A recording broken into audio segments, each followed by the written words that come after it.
നല്ല ചിന്തകളും നല്ല വാക്കുകളും നല്ല കർമ്മങ്ങളും ഉള്ളവരായി മാറുന്നതിന് ഈ വായനാ ദിനത്തിന്റെ ചടങ്ങുകൾ നമ്മെ സഹായിക്കട്ടെ. നമ്മുടെ കോളേജിലെ റീഡിംഗ് ക്ലബിന്റെയും ഇംഗ്ലീഷ് ലാംഗ്വേജ് ക്ലബിന്റെയും ആഭിമുഖ്യത്തിൽ നടത്തപ്പെടുന്ന ഈ വായനാ ദിന പ്രോഗ്രാം സമീക്ഷ 2021 എല്ലാ ആശംസകളും ഞാൻ തരുന്നു.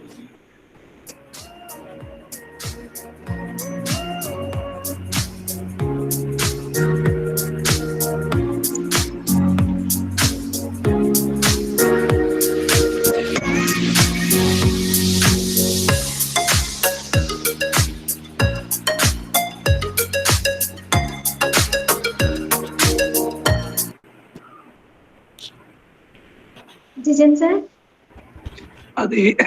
Yes, hello. Sir, with your permission, we'll start it, sir. Please do. I think it's more than 60 now. I think we can start, I think, right? Has principal joined, I think? Yes, sir. Principal has already joined. Yes, sir. Yes. Yeah. I can, yeah.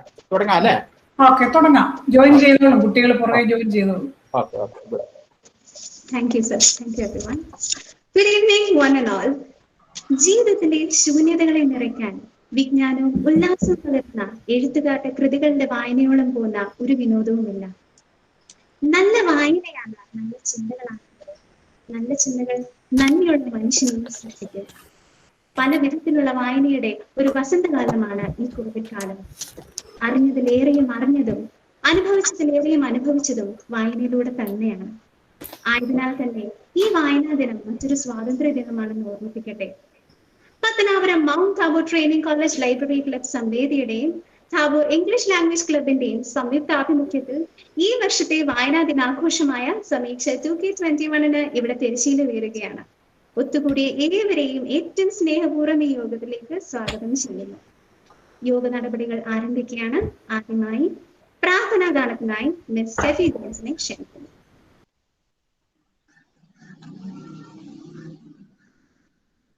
Steffi.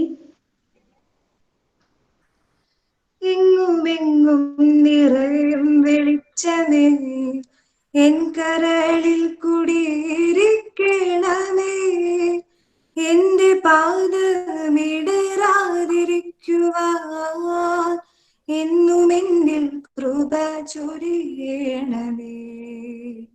പൂവിലൂറുന്ന പുഞ്ചിരി നീയല്ലോ, പുസ്തകം തരും ജ്ഞാനവും നീയല്ലോ, പുല്ലുമാടവും പൂവണിമേടയും തുല്യമായി തൊഴും ശക്തിയും നീയല്ലോ. നല്ല ബുദ്ധിയായി എൻ്റെ മനസ്സിലും നല്ല വാണിയായി നാവിൻ്റെ തുമ്പിലും നല്ല ചെയ്തിയായി എൻ പിഞ്ചുകയിലും നന്മയായി നീ നിറഞ്ഞിരിക്കണമേ. എങ്ങുമെങ്ങും നിറയും വെളിച്ചമേ, എൻ കരളിൽ കുടിയിരിക്കണമേ, എന്റെ പാദമിടരാതിരിക്കുവാൻ എന്നും എന്നിൽ കൃപ ചൊരിയണമേ. Thank you Steffi. യോഗത്തിൽ സ്വാഗതം ആശംസിക്കുന്നതിനായി താബോർ ഇംഗ്ലീഷ് ലാംഗ്വേജ് ക്ലബിന്റെ സ്റ്റുഡന്റ് കോർഡിനേറ്ററായ ഫാത്തിമ എസ് കബീറിനെ സ്നേഹപൂർവ്വം ക്ഷണിക്കുന്നു. Thank you. ബഹുമാനപ്പെട്ട അധ്യക്ഷൻ, മുഖ്യാതിഥി, പ്രിയപ്പെട്ട അധ്യാപകർ, എൻ്റെ പ്രിയപ്പെട്ട സുഹൃത്തുക്കളെ, ഇന്ന് ജൂൺ 19 വായനാ ദിനം. വായിച്ചു വളരുക, ചിന്തിച്ച് വിവേകം നേടുക എന്ന മുദ്രാവാക്യത്തിലൂടെ കേരളത്തെ വായനയുടെ ലോകത്തിലേക്ക് കൈപിടിച്ചുയർത്തിയ ഒരു വലിയ മനുഷ്യന്റെ ഓർമ്മ ദിനമാണിന്ന്.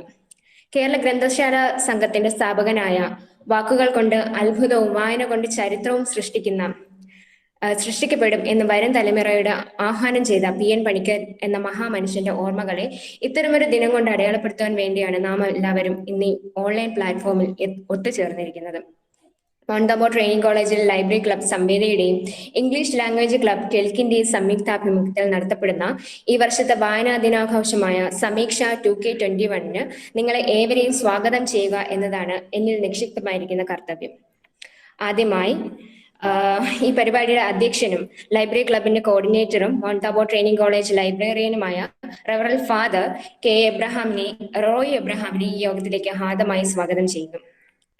അടുത്തതായി ഈ ഒരു പരിപാടി നടത്താൻ അനുവാദം ചോദിച്ചപ്പോൾ തന്നെ എല്ലാവിധ പിന്തുണയോടുകൂടി ഞങ്ങളുടെ ഒപ്പം നിന്ന് ഞങ്ങൾക്ക് എല്ലാ നിർദ്ദേശങ്ങളും ഞങ്ങൾക്ക് എല്ലാ സഹായവും ചെയ്തു തന്ന നമ്മുടെ മൗണ്ട് താബോർ കോളേജിന്റെ പ്രിൻസിപ്പലായ റോസമ്മ ടീച്ചറിനെ സ്വാഗതം ചെയ്യുന്നു. ഒരു യോഗത്തിന്റെ പ്രധാന ആകർഷണം എന്നത് ആ ഒരു യോഗത്തിന്റെ മുഖ്യ അതിഥിയായിരിക്കും.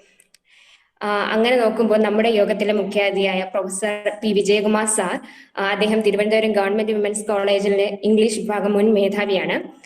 അദ്ദേഹത്തിന് എനിക്ക് നേരിട്ട് പരിചയമില്ലെങ്കിൽ കൂടിയും നമ്മുടെ ഈ പ്രോഗ്രാമിന്റെ ബ്രോഷർ മറ്റുള്ള കോളേജുകളിലെ കുട്ടികൾക്കും മറ്റും ഷെയർ ചെയ്തപ്പോൾ പലരും എന്നോട് ചോദിച്ചത് ഈ ഒരു ലിങ്ക് ഞങ്ങൾക്കും കൂടെ ആ ഒരു യോഗത്തിൽ വന്ന് പങ്കെടുക്കാൻ പറ്റുമോ, അദ്ദേഹത്തിന്റെ ടോക്ക് കേൾക്കാൻ ഞങ്ങൾക്ക് താല്പര്യമുണ്ട് എന്നുള്ള രീതിയിൽ ഒരുപാട് കുട്ടികൾ എന്നോട് ചോദിച്ചായിരുന്നു. അപ്പൊ അത് കേട്ടപ്പോൾ വളരെയധികം സന്തോഷം തോന്നി. കാരണം നമ്മുടെ ഞാൻ നേരത്തെ പറഞ്ഞതുപോലെ തന്നെ നമ്മുടെ ഈ ഒരു പ്രോഗ്രാമിന്റെ മുഖ്യ അതിഥി എന്ന് പറയുന്നത് നമ്മുടെ ഒരു മുഖ്യ ആകർഷണം തന്നെയാണ്. അപ്പോൾ അതിൽ എനിക്ക് വളരെയധികം സന്തോഷം തോന്നി. അപ്പോൾ നമ്മുടെ പ്രൊഫസർ വിജയകുമാർ സാറിനെ നമ്മുടെ ഏവരുടെയും പേരിലും നമ്മുടെ കോളേജിന്റെ പേരിലും നിങ്ങൾ ഏവരുടെയും പേരിലും ഞാൻ ഈ ഒരു യോഗത്തിലേക്ക് ഹാർദമായി സ്വാഗതം ചെയ്യുന്നു. Thank you very much. അടുത്തതായി ഈ പരിപാടിയുടെ തുടക്കം മുതൽ ഞങ്ങൾക്ക് വേണ്ട നിർദ്ദേശങ്ങൾ തന്ന് ഞങ്ങളോടൊപ്പം നിന്ന് ഇംഗ്ലീഷ് ലാംഗ്വേജ് ക്ലബിന്റെ കോർഡിനേറ്ററും ഇംഗ്ലീഷ് വിഭാഗം അസിസ്റ്റന്റ് പ്രൊഫസറുമായ EK ജിജൻ സാറിനെ പറ്റി പ്രത്യേകിച്ച് പരിചയപ്പെടുത്തേണ്ട ആവശ്യമില്ല. ഞങ്ങളുടെ എല്ലാ കാര്യത്തിനും സാറാണ് കൂടെ നിൽക്കുന്നത്. സാറിനെ ഈ ഒരു അവസരത്തിൽ സ്വാഗതം ചെയ്തുകൊള്ളുന്നു.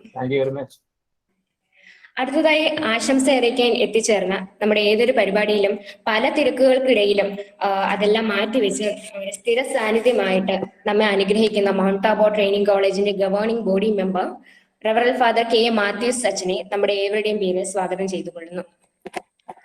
വായനാ ദിനത്തോടനുബന്ധിച്ച് ഇരു ക്ലബിന്റെ ആഭിമുഖ്യത്തിൽ നടത്തിയ ബുക്ക് കവർ ഡിസൈനിങ്ങിന്റെ വിജയികളെ പ്രഖ്യാപിക്കുന്നതിനായി മൗണ്ട് താബോർ ട്രെയിനിങ് കോളേജിന്റെ സ്റ്റാഫ് സെക്രട്ടറി ഡോക്ടർ താരാമ ടീച്ചറിന് ചില അസൗകര്യങ്ങൾ കാരണം എത്തിച്ചേരാൻ പറ്റിയിട്ടില്ല.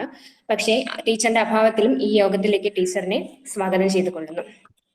അടുത്തതായി നമ്മുടെ ലൈബ്രറി ക്ലബിന്റെ സ്റ്റാഫ് ശ്രീവിദ്യ ചേച്ചിയെ കുറിച്ച് പറയുകയാണെങ്കിൽ ചേച്ചി എപ്പോഴും ഒരു മൂത്ത സഹോദരിയെ പോലെ ഞങ്ങളുടെ എല്ലാ കാര്യത്തിനും ഒരുപാട് സഹായിക്കുന്ന ചേച്ചിയാണ്. ആ ചേച്ചി ഞാൻ ശ്രീവിദ്യ ചേച്ചിയെ ഈ ഒരു യോഗത്തിലേക്ക് സ്വാഗതം ചെയ്തുകൊള്ളുന്നു.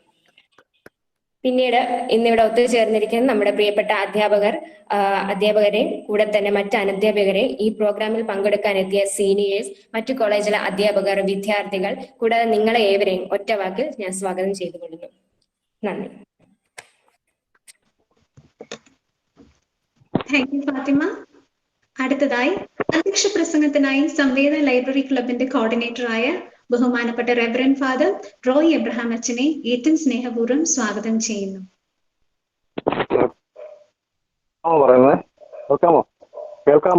കേൾക്കാം അച്ഛ, കേൾക്കാം. വീഡിയോ ഓണാക്കാമോ? വീഡിയോ ഓണാക്കണ്ടെന്നായിരുന്നു ഞാൻ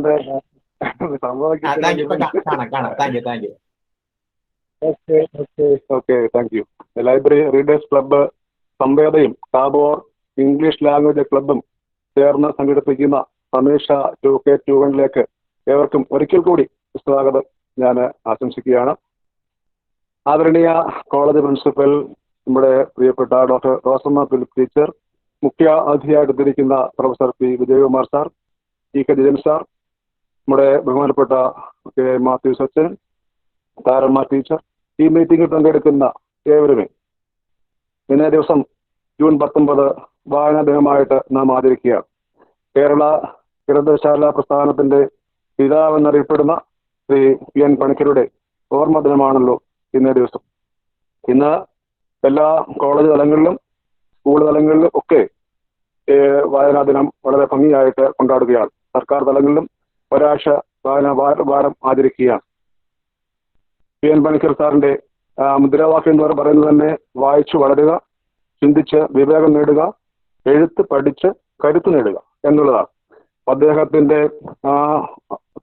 തീക്ഷ്ണമായ ആഗ്രഹമാണ് എല്ലാ ഗ്രാമങ്ങളിലും ഗ്രാമാന്തരങ്ങളിൽ ഗ്രന്ഥശാലകൾ ഉണ്ടാകണമെന്നും ഓരോരുത്തരും ഓരോ വീട്ടമ്മയും ഓരോ കുഞ്ഞുമക്കളും വായിച്ച് വളരണമെന്നും അങ്ങനെ വായനാ പ്രസ്ഥാനത്ത് തന്നെ വളരെയേറെ സംഭാവന ചെയ്തിട്ടുള്ള ഒരു വ്യക്തിത്വമാണ് പ്രിയപ്പെട്ട എൻ പണിക്കർ സാറ്. ഈ മഹാദുരന്തത്തിന്റെ കാലയളവിലും നമ്മളൊക്കെയും അടച്ചിട്ട മുറിയിൽ നിന്നുകൊണ്ട് വായിക്കുവാനും പഠിക്കുവാനും പഠിപ്പിക്കുവാനും ഒക്കെ നാം ഇന്ന് ശീലിച്ചിരിക്കുകയാണ്. നമുക്ക് ലൈബ്രറിയിൽ പോയി പുസ്തകം എടുക്കുവാനോ വായിക്കുവാനോ ഇന്ന് സാധിക്കുന്നില്ല എന്നുള്ളത് ഒരു വസ്തുതയാണ്. എന്നാൽ പല മാധ്യമങ്ങളിൽ കൂടിയും നമ്മൾ ഇന്ന് വായിക്കുകയും പഠിക്കുകയും ഒക്കെ ചെയ്യുന്നു. ഇന്ന് വായന മരിക്കുന്നു എന്ന ഒരു വലിയ ഒരു സങ്കടം എല്ലാവരുടെയും വായിൽ നിന്ന് കേൾക്കുവാനായിട്ട് സാധിക്കുന്നു. പക്ഷെ എന്നാൽ വായന മരിക്കുന്നില്ല എന്നതാണ് എന്റെ വ്യക്തമായ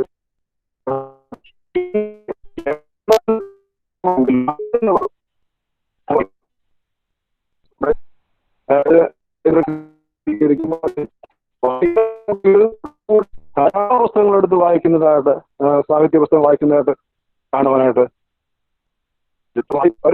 വായിക്കാത്ത വായിക്കുന്നില്ല. പക്ഷെ ഇന്നത്തെ സാഹചര്യത്തിൽ വായിക്കാൻ പ്രേരിപ്പിക്കുന്നതാണ് പുതിയ മീഡിയം സാങ്കേതിക വിദ്യകളൊക്കെ. വായിക്കാത്തവർ പോലും ചെറിയ ചെറിയ കാര്യങ്ങൾ വായിച്ച് മനസ്സിലാക്കുവാനും അവർ ജീവിതത്തെ മാറ്റിമറിക്കുവാനും പുതിയ ശീലങ്ങൾ ഉണ്ടാക്കുവാനും ആരോഗ്യകരത്തിൽ ഒക്കെ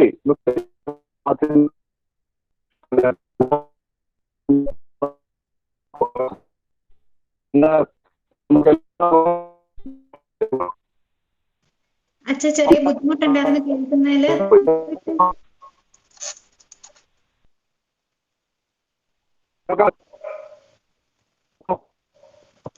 ഹലോ ഇപ്പൊ കേക്കാം അച്ഛാ, ഇപ്പൊ കേക്കാം. ഹലോ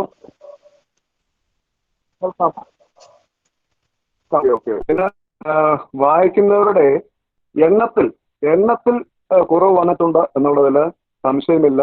എന്നാൽ വായിക്കുന്നവർ ധാരാളം പുസ്തകം എടുത്ത് വായിക്കുന്നുണ്ട് എന്നുള്ളത് യാതൊരു സംശയമില്ല. ഇന്ന് കുട്ടികൾക്കായാലും തന്നെ വീട്ടിൽ ഇരുന്നുകൊണ്ട് തന്നെ ലൈബ്രറി പുസ്തകങ്ങൾ വായിക്കുവാനും റെഫർ ചെയ്യാനുള്ള സാഹചര്യം ഇന്ന് ലഭ്യമാണ്. ഇൻഫിനിറ്റ് എൻലിസ്റ്റ് പോലുള്ള സംവിധാനങ്ങൾ ഇന്ന് കുട്ടികൾക്ക്, കോളേജ് വിദ്യാർത്ഥികൾക്ക് വീട്ടിൽ നിന്നുകൊണ്ട് തന്നെ റെഫർ ചെയ്യാനും അത് പഠിക്കുവാനും കോപ്പി ചെയ്യാനും പേസ്റ്റ് ചെയ്യാനും അത് ഉപയോഗിക്കാനും ഒക്കെയുള്ള സാഹചര്യങ്ങൾ ഇന്ന് നിലവിലുണ്ട്. ധാരാളം പുസ്തകങ്ങളും ജേണലുകളും അതിലൂടെ ലഭ്യമാണ് എന്നുള്ള കാര്യവും നമുക്ക് എല്ലാവർക്കും അറിവുള്ളതാണ്.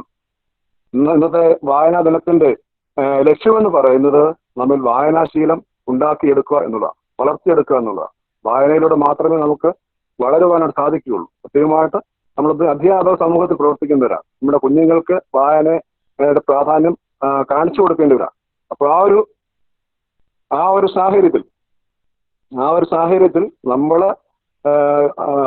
വായിക്കേണ്ടതിന്റെ പ്രാധാന്യം നമുക്കാണ് ഏറ്റവും കൂടുതൽ നമുക്ക് അത് അനുഭവവേദ്യമാകേണ്ടത്. അങ്ങനെ വായിക്കുവാനും വായിച്ച് വളരുവാനും കൂടുതൽ നന്മയുള്ളവരായി സമൂഹത്തിൽ ശ്വസിക്കാൻ നമുക്ക് ഇടയാവട്ടെ. എല്ലാവിധ ആശംസകളും നേരുന്നു. ദൈവം നമ്മളെല്ലാവരെയും അനുഗ്രഹിക്കട്ടെ. പ്രത്യേകമായിട്ട് പ്രാർത്ഥിക്കുന്നു. നന്ദി. താങ്ക് യു അച്ഛൻ. അടുത്തതായി പ്രിൻസിപ്പൽ സ്റ്റോക്ക് ആണ്. അതിനായി കോളേജിന്റെ എല്ലാമായ പ്രിയപ്പെട്ട പ്രിൻസിപ്പൽ ബഹുമാനപ്പെട്ട ഡോക്ടർ റോസ്മ ഫിലിപ്പ് ടീച്ചറിനെ ഏറ്റവും ആദരപൂർവ്വം ക്ഷണിക്കുന്നു. അധ്യക്ഷപദം അലങ്കരിക്കുന്ന ആദരണീയനായ റവറൻഡ് ഫാദർ റോയി അച്ഛൻ, ഇന്നത്തെ വിശിഷ്ട അതിഥി professor Vijayakumar sir, English language club coordinator ആയിരിക്കുന്ന പ്രിയപ്പെട്ട ജിജൻ സർ, അധ്യാപക ശ്രേഷ്ഠരെ, governing body member reverend father K A Mathews, Sreevidya, മറ്റനധ്യാപകർ, പ്രിയപ്പെട്ട വിദ്യാർത്ഥിനികളെ, വായനാ ദിനത്തോടനുബന്ധിച്ച് ഒരുപക്ഷെ എനിക്ക് തോന്നുന്നു എല്ലാ വിദ്യാഭ്യാസ സ്ഥാപനങ്ങളും തന്നെ രാവിലെ മുതൽ വ്യത്യസ്തമായ പ്രോഗ്രാമുകൾ നടത്തപ്പെടുകയാണ്. ഇന്ന് നാം ഈ സമയം ഇവിടെ ഒരുമിച്ച് കൂടിയിരിക്കുന്നതും അതേപോലെ തന്നെ നമുക്ക് ഉന്നത വിദ്യാഭ്യാസ വകുപ്പിൽ നിന്നും നിർദ്ദേശങ്ങൾ ലഭിച്ചിട്ടുണ്ട്, ഇന്ന് ഏതെങ്കിലും തരത്തിലുള്ള പ്രോഗ്രാമൊക്കെ നടത്തണം എന്നുള്ളത്. ഇന്നിവിടെ നമ്മെ സംബന്ധിച്ച് ഏറ്റവും വലിയ സന്തോഷം നമുക്ക് കേൾക്കാൻ വായനാ ദിനത്തെക്കുറിച്ച് അനുഭവങ്ങൾ, വായനാനുഭവങ്ങൾ ഉൾപ്പെടെ നമ്മോട് പങ്കുവയ്ക്കുവാൻ, അത് കേൾക്കാൻ ഒരവസരം ബഹുമാനനായ വിജയകുമാർ സാറിന്റെ സാന്നിധ്യം നമുക്കായി ഒരുക്കുന്നു എന്നുള്ളതാണ്. മൗണ്ട് ആബോർ ട്രെയിനിങ് കോളേജ് കുടുംബത്തിലേക്ക് ബഹുമാന്യനായ വിജയകുമാർ സാറിനെ ഞാൻ സ്നേഹപൂർവ്വം സ്വാഗതം ചെയ്തുകൊള്ളുന്നു. അദ്ദേഹത്തെ കേൾക്കുക എന്നുള്ളത് തന്നെയാണ് പ്രധാനം. എന്നിരുന്നാലും ഒരു അധ്യാപിക എന്നുള്ള നിലയിൽ എനിക്ക് വലിയ ആദരവ് വായിക്കുന്ന കുട്ടികളോട് തോന്നിയിട്ടുണ്ട് എന്നുള്ളത് തുറന്നു പറയാതെ വയ്യ.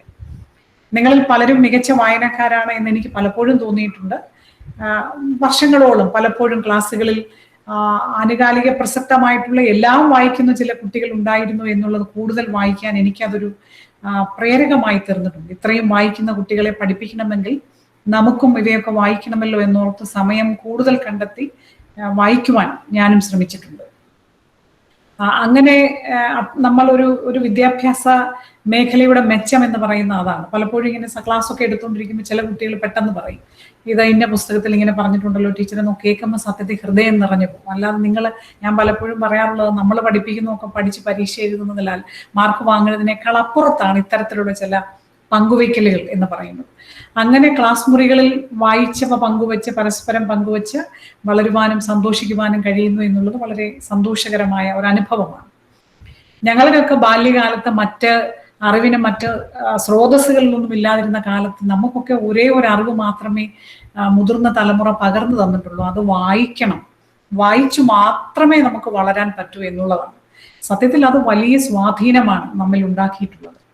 ഇപ്പോഴും ഞാൻ പറഞ്ഞിട്ടുള്ളത് പോലെ എന്തെങ്കിലും ഒരു പുതിയ കാര്യം വായിച്ചില്ലെങ്കിൽ ആ ദിവസത്തിനൊരു അതിനൊരു വല്ലാത്ത വരൾച്ചയാണ് എന്ന് എനിക്ക് തോന്നിയിട്ടുണ്ട്. പുതുതായി എന്തെങ്കിലും ഒരു കാര്യം വായിക്കുമ്പോഴുണ്ടാകുന്ന ഒരു സന്തോഷം പലപ്പോഴും ഞാൻ നിങ്ങളുമായി പങ്കുവെക്കാറുണ്ട്. ഒരു കൊച്ചുകുട്ടിയായിരുന്ന സമയത്ത് ആദ്യമായി വായിച്ച ഒരു പുസ്തകത്തിന്റെ ഓർമ്മ എന്ന് പറയുന്ന പുസ്തകത്തിന്റെ പേര് ബാലവീഥി എന്നാണ്. അതിന്റെ എഴുതിയ ആളുടെ പേര് പാല KM മാത്യു എന്ന് പറയുന്ന ഒരു പ്രൊഫസറാണ്. അദ്ദേഹത്തെ പിന്നീട് ഞാൻ വലുതായി കഴിഞ്ഞ് നേരിട്ട് കണ്ടിട്ടുണ്ട്. ആ പുസ്തകം ഒരു 1ാം ക്ലാസ്സിലോ 2ാം ക്ലാസ്സിലോ സമയത്താണ് വായിച്ചത്. അതിലെ ഒരു കഥ ജീവിതത്തിൽ അങ്ങേയറ്റം സ്വാധീനിച്ചിട്ടുണ്ട്. ആ കഥ മാത്രം ഒന്ന് പങ്കുവെക്കുകയാണ്. കഥ ഇങ്ങനെയാണ്. ഒരു കൊച്ചുകുട്ടി വീട്ടിൽ അമ്മയോട് എപ്പോഴും കലഹിക്കുമ്പോൾ ഒരുപാട് ദേഷ്യപ്പെട്ട് അതും ഇതുമൊക്കെ വിളിച്ചു പറയാം. അമ്മയപ്പം മോശമാണ്, നീ ഇങ്ങനൊന്നും പറയരുതെന്ന് ഒരു തക്കെ പോലും കുട്ടിയോട് പറഞ്ഞില്ല. അമ്മ മകനെയും വിളിച്ചുകൊണ്ട് ഒരു വലിയ മലയുടെ താഴ്വാരത്തിൽ പോയി നിന്നു. എന്നിട്ട് കുട്ടിയോട് പറഞ്ഞു, നിനക്ക് ഇഷ്ടമുള്ളതൊക്കെ വിളിച്ചു പറഞ്ഞോളാൻ പറഞ്ഞു. അപ്പൊ കുട്ടി അവന് തോന്നിയതൊക്കെ വിളിച്ചു പറഞ്ഞു. ആ വിളിച്ചു പറഞ്ഞവയെല്ലാം പ്രതിധ്വനിയായി അവൻ കേട്ടുകൊണ്ടേയിരുന്നു. അപ്പോൾ വളരെ കൗതുകത്തോടെയും അതിശയത്തോടെയും അമ്മയെ നോക്കിയപ്പോൾ അമ്മ മകനോട് പറഞ്ഞു, മോനെ കേട്ടോ, നീ എന്താണ് പറയുന്നത് അതാണ് നീ കേൾക്കാൻ ഇടവരുന്നത്. നീ ഇപ്പോൾ പറഞ്ഞത് മാത്രമല്ല, നിന്റെ മനസ്സിൽ എന്താണുള്ളത് അതാണ് നീ മറ്റുള്ളവരിൽ കാണുകയും കേൾക്കുകയും ചെയ്യാൻ പോകുന്നത്. അതുകൊണ്ട് സ്വന്തം ചിന്തകളും സ്വന്തം വാക്കുകളും ഏറ്റവും ശുദ്ധീകരിക്കപ്പെട്ടതായിരിക്കണം, അല്ലെങ്കിൽ നീ കേൾക്കാൻ പോകുന്നതൊക്കെ ഇങ്ങനെയാവും എന്ന് പറഞ്ഞു.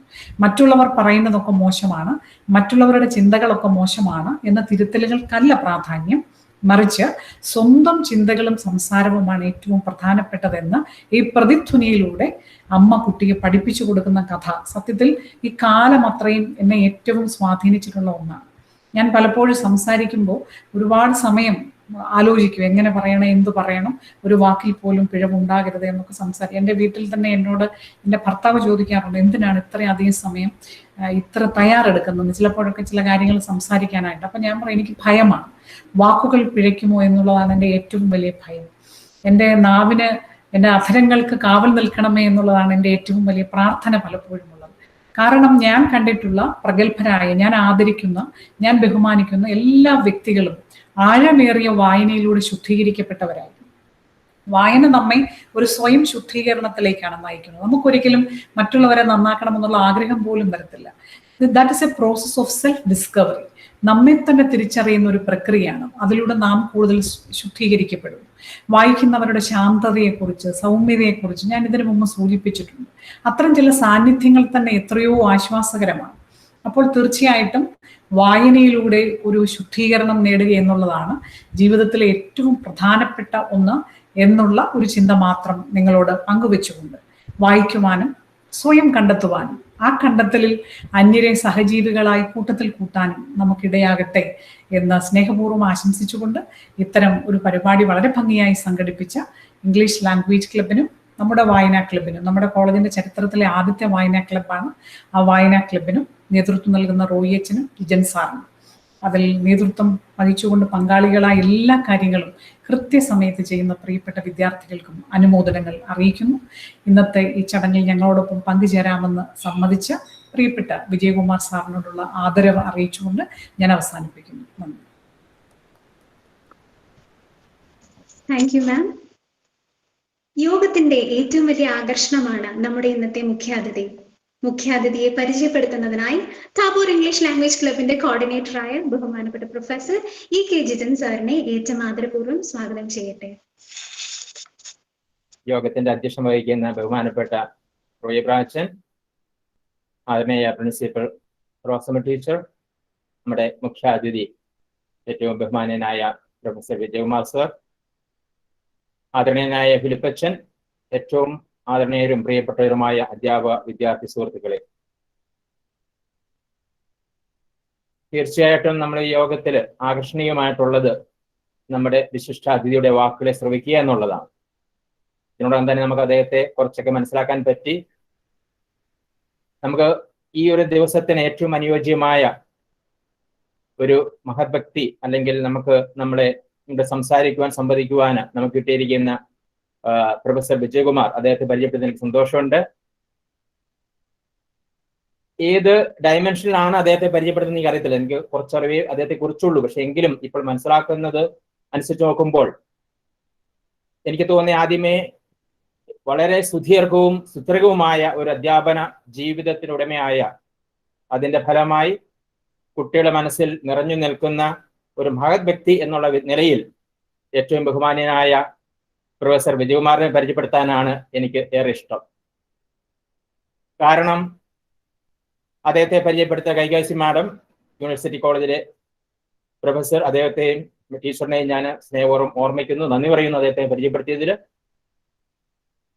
അപ്പോൾ അദ്ദേഹവും അദ്ദേഹത്തിന്റെ സഹധർമ്മിണി, അതുപോലെ തന്നെ ഏറെ പ്രസിദ്ധമായ അധ്യാപികയും എഴുത്തുകാരിയുമായ ഖൈറുന്നീസ ടീച്ചറിനെ കുറിച്ച് എനിക്കൊന്ന് അവരെ അറിയാവുന്നവരെല്ലാം ഏറ്റവും ആദ്യം അവർ മനസ്സിലേക്ക് വരുന്ന വളരെ ലളിതവും അതുപോലെ വിനയപൂർണവുമായിട്ടുള്ള ജീവിതം നയിക്കുന്ന രണ്ട് മഹനീയ വ്യക്തികൾ എന്ന നിലയിലായിരിക്കാം. ഡെക്കാൻ ക്രോണിക്കിളിലും മറ്റുള്ള ഒരു കോളം ഞാൻ വായിച്ചപ്പോൾ എനിക്ക് മനസ്സിലാക്കാൻ പറ്റിയത്, കുട്ടികൾ ഇന്നും അവരുടെ മനസ്സിൽ കാത്തു സൂക്ഷിക്കുന്ന, അവർ ഏറെ സ്വാധീനിച്ച, അവരിൽ പലരുടെയും ഒരുപക്ഷെ ജീവിത ബന്ധാവിൽ തന്നെ അല്ലെങ്കിൽ ഒരു മാർഗം തിരിച്ചുവിട്ടവരെ സന്തോഷകരമായ വിജയകരമായ ജീവിതത്തിലേക്ക് നയിച്ച രണ്ട് അധ്യാപക ദമ്പതിമാരാണ് വിജയകുമാർ സാറും അദ്ദേഹത്തിന്റെ പ്രിയപത്നിയും ഖൈറുന്നീസ ടീച്ചറും. സാറിനെ കുറിച്ച് പറയുമ്പോൾ സ്വാഭാവികമായിട്ടും അദ്ദേഹം അധ്യാപനത്തിൽ സുദീർഘമായ ഗവൺമെന്റ് കോളേജുകൾ വിവിധ സ്ഥലങ്ങളിൽ അദ്ദേഹം ജോലി ചെയ്തു. ഏറ്റവും കൂടുതൽ അദ്ദേഹം എനിക്ക് തോന്നുന്നത് ജോലി ചെയ്തത് പാലക്കാട് വിക്ടോറിയ ഗവൺമെന്റ് കോളേജിലും അതുപോലെ തിരുവനന്തപുരത്തെ ഗവൺമെന്റ് വിമൻസ് കോളേജിലുമാണ്. ഒരിക്കലും 10-12-13 വർഷത്തിലധികം ഗവൺമെന്റ് കോളേജിൽ വർക്ക് ചെയ്തു. അവിടുന്ന് ഇംഗ്ലീഷ് വിഭാഗത്തിന്റെ മേധാവിയായിട്ടാണ് അദ്ദേഹം റിട്ടയർ ചെയ്യുക. അപ്പൊ പല കുട്ടികളെയും സ്വാധീനിക്കുകയും അവരുടെ ജീവിതത്തെ മോൾഡ് ചെയ്യാൻ സാധിക്കുകയും ചെയ്ത അധ്യാപകൻ എന്ന നിലയിൽ, അതുപോലെ തന്നെ വളരെ മഹനീയമായിട്ടുള്ള ലളിതമായ ജീവിതത്തിന്റെ ഉടമ എന്ന നിലയിൽ വിജയകുമാർ സാറ്, അദ്ദേഹത്തിന് പരിചയമുള്ള എല്ലാവർക്കും ഏറെ പ്രിയപ്പെട്ടവനാണെന്ന് ഞാൻ മനസ്സിലാക്കുന്നു. അതുപോലെ തന്നെ അദ്ദേഹം ജോലി ചെയ്ത സ്ഥാപനങ്ങളിൽ അദ്ദേഹത്തിന് മറ്റൊരു പരിചയപ്പെടുത്തുമ്പോൾ നമുക്ക് കാണുന്നത്, അദ്ദേഹം നമുക്കെല്ലാം പ്രിയപ്പെട്ട മഹാകവി കുമാരനാശന്റെ ഒരു ചെറുമകൻ, ഗ്രാൻഡ് സൺ എന്നുള്ള നിലയിലും നമുക്ക് അദ്ദേഹത്തെ അറിയാം. പക്ഷേ അദ്ദേഹം തന്റെ പറയുന്ന അധ്യാപന ജീവിതവും അല്ലെങ്കിൽ ഒരുപക്ഷെ കൂടുതൽ വായനയും ഒക്കെ നടത്തിയിട്ടുണ്ടാവുക ആംഗ്ലേയ ഭാഷയിലായിരിക്കാം. അപ്പം ഇംഗ്ലീഷ് ഭാഷയിലും സാഹിത്യത്തിലുമുള്ള അധ്യാപകൻ എന്ന നിലയിൽ അദ്ദേഹത്തിന്റെ സേവനം വളരെ വൈവിധ്യമാർന്ന രീതിയിൽ അദ്ദേഹം വർക്ക് ചെയ്ത എല്ലാ സ്ഥാപനങ്ങളും നിർവഹിച്ചു എന്നാണ് മനസ്സിലാക്കാൻ സാധിക്കുക. അദ്ദേഹം ഇംഗ്ലീഷിലേക്ക് പ്രത്യേകിച്ച് മലയാളം പഠിച്ചു വന്ന കുട്ടികളെ കൂടുതൽ ആകർഷിക്കുവാനും ആ ഇംഗ്ലീഷ് ഭാഷയിലേക്കും സാഹിത്യത്തിലേക്കും അവരെ ചേർക്കുവാനും വേണ്ടി അദ്ദേഹം തന്നെ നേതൃത്വം കൊടുത്ത് സ്ഥാപിച്ച രണ്ട് പ്രധാനപ്പെട്ട പ്രസ്ഥാനങ്ങൾ അല്ലെങ്കിൽ പ്രോഗ്രാമാണ്. ഒന്ന് ഇംഗ്ലീഷ് ഓഡിയോ ക്ലബ്ബ്. എനിക്ക് തോന്നുന്നു അദ്ദേഹം വിക്ടോറിയ കോളേജിലായിരിക്കാം അത് സ്റ്റാർട്ട് ചെയ്ത്. അത് തിരുവനന്തപുരം വന്നതിന് ശേഷവും അദ്ദേഹം ഇംഗ്ലീഷ് ഓഡിയോ ക്ലബ്ബ് എന്നുള്ള ഒരു പ്രോഗ്രാമിലൂടെ ആ ഭാഷയിലേക്കും സാഹിത്യത്തിലേക്കും കുട്ടികൾക്ക്, പ്രത്യേകിച്ച് മലയാളത്തിൽ പഠിച്ചു വന്ന കുട്ടികളെ അതിലേക്ക് ഇൻട്രൊഡ്യൂസ് ചെയ്യാൻ അദ്ദേഹത്തിന് സാധിച്ചു. അതുപോലെ തന്നെ ഒരു മികച്ച അധ്യാപകൻ എന്ന നിലയിൽ നമുക്ക് മനസ്സിലാക്കാൻ പറ്റുന്ന, അദ്ദേഹം നേരിട്ട് അറിയാമല്ലാത്തവർക്ക് മനസ്സിലാക്കാൻ പറ്റുന്ന അദ്ദേഹത്തിന്റെ മറ്റൊരു പ്രോഗ്രാമാണ് PVK's ബിയോണ്ട് സിലബസ് പ്രോഗ്രാം. അപ്പൊ തീർച്ചയായിട്ടും നല്ലൊരു അധ്യാപകൻ എന്ന് പറയുന്നത് കരിക്കുലത്തിനും സിലബസിനും അപ്പുറത്ത് പഠിപ്പിക്കുന്ന അധ്യാപകനായിരിക്കും. അതുകൊണ്ട് തന്നെ സാറിന്റെ ആ ഒരു പ്രോഗ്രാം ബിയോണ്ട് സിലബസ് എന്ന് പറഞ്ഞ പ്രോഗ്രാമിലൂടെയും അദ്ദേഹം വളരെ അക്കാദമികമായിട്ടുള്ള സംഭാവന നിർവഹിക്കുകയുണ്ടായി. അതുപോലെ ഞാൻ മനസ്സിലാക്കുന്നു കോ കരിക്കുലർ ആക്ടിവിറ്റീസിന് വേണ്ടി അദ്ദേഹം തന്നെ നേതൃത്വം കൊടുത്ത ഒരു മെന്ററായിട്ട് ഗൈഡായിട്ട് നേതൃത്വം കൊടുത്ത 2 പ്രോഗ്രാമാണ്. ഒന്ന് arts college English rhetoric society എന്ന് പറയുന്നതും, അതുപോലെ എനിക്കൊന്ന് വിമൻസ് കോളേജിൽ അദ്ദേഹം സ്റ്റാർട്ട് ചെയ്ത ഒരു എക്സ്ട്രാ കരിക്കുലർ ആക്ടിവിറ്റീസിനെ പരിപോഷിപ്പിക്കുന്ന ദ ടിം ഡ്രം എന്ന് പറയുന്നത്. പിന്നെയും അദ്ദേഹത്തിന്റെ സംഭാവനകൾ തീർച്ചയായിട്ടും മറ്റു പല സ്ഥാപനങ്ങൾക്കും, പ്രത്യേകിച്ച് എനിക്ക് തോന്നുന്നത് national institute of speech and hearing resource person അദ്ദേഹം വർക്ക് ചെയ്യുന്നുണ്ട്. മറ്റുള്ള പ്രസ്ഥാനങ്ങളിലും അദ്ദേഹം വളരെ സംഭാവന ചെയ്തിട്ടുണ്ടെന്ന് മനസ്സിലാക്കുന്നു. അതോടൊപ്പം തന്നെ അദ്ദേഹത്തോട് ഫോണിൽ സംസാരിച്ചപ്പോൾ എനിക്ക് മനസ്സിലാക്കിയത് തന്നെയാണ് വളരെ വളരെ ലാളിത്യമാർന്ന ഒരു സംസാര ശൈലിയും വ്യക്തിത്വത്തിന്റെ ഉടമയാണ്. അപ്പൊ തീർച്ചയായിട്ടും നമ്മുടെ എന്നാ പറയുന്ന ഏറ്റവും ശ്രദ്ധാകേന്ദ്രം എന്ന് പറയുന്ന അദ്ദേഹത്തിന്റെ ആ മധുരപരമായ വാക്കുകളാണ്. നമുക്ക് അദ്ദേഹത്തെ ശ്രവിക്കാം. അതോടൊപ്പം തന്നെ നമുക്ക് അല്ലെങ്കിൽ അറിയാമേലാത്തവർക്ക് വേണ്ടിയിട്ട് കേരളത്തിന്റെ മഹാകവി കുമാരനാശാന്റെ ഗ്രാൻഡ് സൺ ആണ് പ്രൊഫസർ ബിജുകുമാർ സാറ്. 19ാം നൂറ്റാണ്ടിലെ അവസാനത്തെ ദശകങ്ങളിൽ ആരംഭിച്ച് ഇരിക്കുന്ന 20ാം നൂറ്റാണ്ടിന്റെ ആദ്യ ദശകങ്ങളിൽ ഒരു മഹാപ്രസ്ഥാനമായി മാറിയ മലയാള കവിത അല്ലെങ്കിൽ കാൽപ്പനിക കവിതാ പ്രസ്ഥാനത്തിന്റെ അതിന്റെ ഏറ്റവും കൂടുതൽ സംഭാവന ചെയ്ത കുമാരനാശാനും അദ്ദേഹത്തിന്റെ എന്നാ പറയുന്ന സമകാലികരായ ഉള്ളൂർ വള്ളത്തോൾ. ഞാനിവിടെ നോക്കിയപ്പോൾ എന്റെ കൊച്ചു ഗ്രന്ഥശേഖരത്തിൽ നോക്കിക്കൊണ്ട് തീർച്ചയായിട്ടും എനിക്ക് കാണാൻ പറ്റി കുമാരനാശാന്റെ വീണപൂവ്, അതുപോലെ സീത, ഏതാനും പുസ്തകങ്ങളെ ഉണ്ട്. നമ്മൾ കേരളത്തിൽ പഠിച്ചവർ ആരെങ്കിലും, എനിക്കൊന്ന് എല്ലാവരും ഏതെങ്കിലും ഒരു കവിത ആശാന്റെ പഠിച്ചിട്ടുണ്ട്. വീണപൂവൊക്കെ തീർച്ചയായിട്ടും എനിക്ക് തോന്നുന്നത് നമ്മൾ എല്ലാവരും സ്കൂളിൽ പഠിച്ചിട്ടുള്ളതാണ്. അപ്പം ആ മഹാനായ കവിയുടെ ഒരു ചെറുമകൻ എന്ന നിലയിൽ അദ്ദേഹം ആംഗ്ലേയ ഭാഷയുടെ സാഹിത്യത്തിന്റെ അധ്യാപകനും അല്ലെങ്കിൽ എന്താ പറയുന്ന തീർച്ചയായിട്ടും നിരൂപകനൊക്കെ ആണെങ്കിൽ കൂടി അദ്ദേഹത്തെ ആ രീതിയിൽ നമുക്ക് ഓർക്കാം. അദ്ദേഹത്തിന്റെ സംഭാവനകൾ നമുക്ക് തീർച്ചയായിട്ടും നമുക്ക് ബഹുമാനപൂർവ്വം സ്മരിക്കാം. അപ്പൊ അദ്ദേഹത്തിന് എല്ലാ ഭാവങ്ങളും നേർന്നുകൊണ്ട് ഈ യോഗത്തിലേക്ക് ഒരിക്കൽ കൂടി സ്വാഗതം ചെയ്യും. നമ്മുടെ ഈ കുട്ടികളോടും അധ്യാപകരോടും സംവദിക്കുവാനും അദ്ദേഹത്തിന്റെ അധ്യാപന ജീവിതത്തിലെ ചെറിയേടുകൾ, വായന എന്നെ പറഞ്ഞ അദ്ദേഹത്തിന്റെ ജീവിതത്തിലെ ചില അനുഭവങ്ങൾ ഒക്കെ പങ്കുവെക്കുവാൻ അദ്ദേഹത്തെ സ്നേഹപൂർവ്വം ഒരിക്കൽ കൂടി സ്വാഗതം ചെയ്യുന്നു. Thank you sir. മുഖ്യ പ്രഭാഷണത്തിനായി പ്രൊഫസർ പി വിജയകുമാർ സാറിനെ താബോർ കുടുംബം ഏറ്റവും സ്നേഹപൂർവ്വം സ്വാഗതം ചെയ്യുകയാണ് sir. Thank you very much. Good afternoon. It's an honor to be here. ഈ പറഞ്ഞ നല്ല വാക്കുകൾക്ക് എല്ലാം ആദ്യം ഒരു നന്ദി പറഞ്ഞുകൊള്ളട്ടെ. ഞാൻ അധ്യാപകർക്കും ഭാവിയിലെ അധ്യാപകർക്കുമായിട്ട് കുറച്ച് ആശയങ്ങൾ തയ്യാറാക്കി വെച്ചിട്ടുണ്ട്. Because I think yours is a B.Ed college, അല്ലേ? And many of you are going to be teachers today or tomorrow. And I just prepared something that I thought we should remember today on a day that is devoted to reading. നമ്മുടെ ക്യാമ്പസുകളിൽ ഇന്ന് അധികം ഇല്ലാത്തൊരു കാര്യമാണ് വായന. കഴിഞ്ഞ 24 മണിക്കൂറിൽ തന്നെ നമ്മുടെ ടെലിവിഷനോ പത്രമോ ഒക്കെ എടുത്ത് നോക്കിയാൽ ക്യാമ്പസ് ആണ് അതിന്റെ പ്രധാനപ്പെട്ട ഒരു കാര്യം. ക്യാമ്പസിനെ കുറിച്ചാണ് എല്ലാം കേൾക്കുന്നത്, പക്ഷെ പുസ്തകങ്ങളെ കുറിച്ചും വായനയെ കുറിച്ചും അതിലൊന്നും കേട്ടില്ല. അതുകൊണ്ട് നിങ്ങൾ ഇങ്ങനെ ഒരു പ്രോഗ്രാം നടത്തുമ്പോൾ പുസ്തകങ്ങളെ കുറിച്ചും വായനയെ കുറിച്ചും ഒന്ന് സംസാരിക്കാമെന്ന് വിചാരിച്ച് I've jotted down a few ideas. I think I will start with that. Shall I? Okay. One, നിങ്ങൾ ടീച്ചേഴ്സ് ആകാൻ പോകുന്നവര്, in one way you're very lucky. You're lucky to become teachers in India. അതിന്റെ കാര്യം എന്തെന്ന് വെച്ചാൽ probably the only nation in the world where teachers are revered, not just respected, is India. I remember some 30 years ago, from UK, a group of educationists would come to Delhi every year to recruit teachers from India. They wanted teachers in mathematics, physics, chemistry, and biology. Unfortunately, they did not want English teachers. So they would recruit teachers, and then after the teachers were recruited, they would tell them that you have to sign a contract. അപ്പൊ അന്ന് മിക്കവാറും ഒക്കെ ഈ contract കാത്തിരിക്കുന്നവര് ഇന്ത്യയിലെ പ്രഗത്ഭരായ അധ്യാപകരാണ്. ഇന്ത്യയിലെ പല ഭാഗത്തു നിന്നുള്ള സ്കൂളുകളിൽ നിന്നുള്ളവരാണ്. ഡൽഹി പബ്ലിക് സ്കൂൾ മുതൽ തിരുവനന്തപുരത്ത് സെൻട്രൽ സ്കൂൾ വരെ ഉള്ളവർ കാണും. ഇവർക്കെല്ലാം ഒരു കോൺട്രാക്ട് കൊടുക്കും. 5 വർഷം അല്ലെങ്കിൽ 3 വർഷം ഇംഗ്ലണ്ടിൽ പഠിപ്പിക്കുക, തിരിച്ചു വരിക. The salaries were very attractive, and that was the main reason why the Indian teachers wanted to go to UK.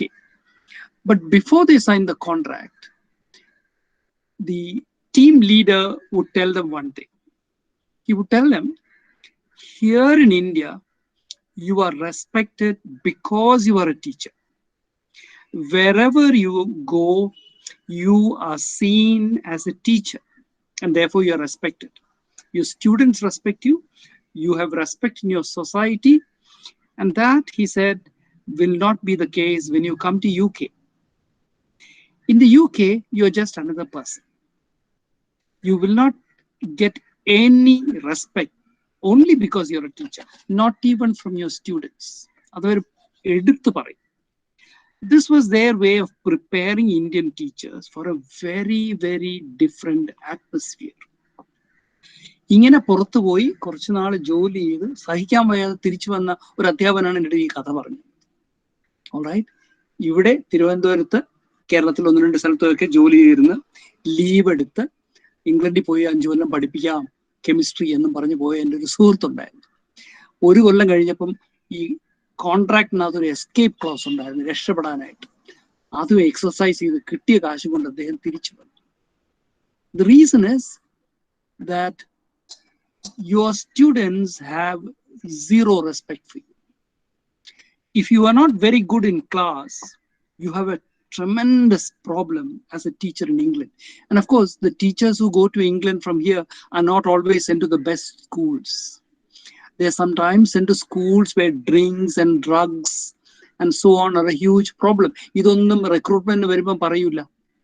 Recruitment വരുമ്പോൾ ഇംഗ്ലണ്ടിലെ സ്കൂളെന്നും പറഞ്ഞാണ് ഇപ്പോൾ വരുന്നത്. അപ്പൊ നമ്മുടെ വിചാരം, എല്ലാ സായിപ്പന്മാർ കുട്ടികളല്ലേ, മര്യാദയുള്ളവരായിരിക്കും എന്നാണ്. And then you go there and find that it is worse than what University College used to be like some time back. So you are lucky because you are born and you're going to work in a nation where teachers are respected, or teachers were respected. ആരാണോ എന്ന് എനിക്കിപ്പോൾ കുറച്ചൊരു സംശയമുണ്ട്.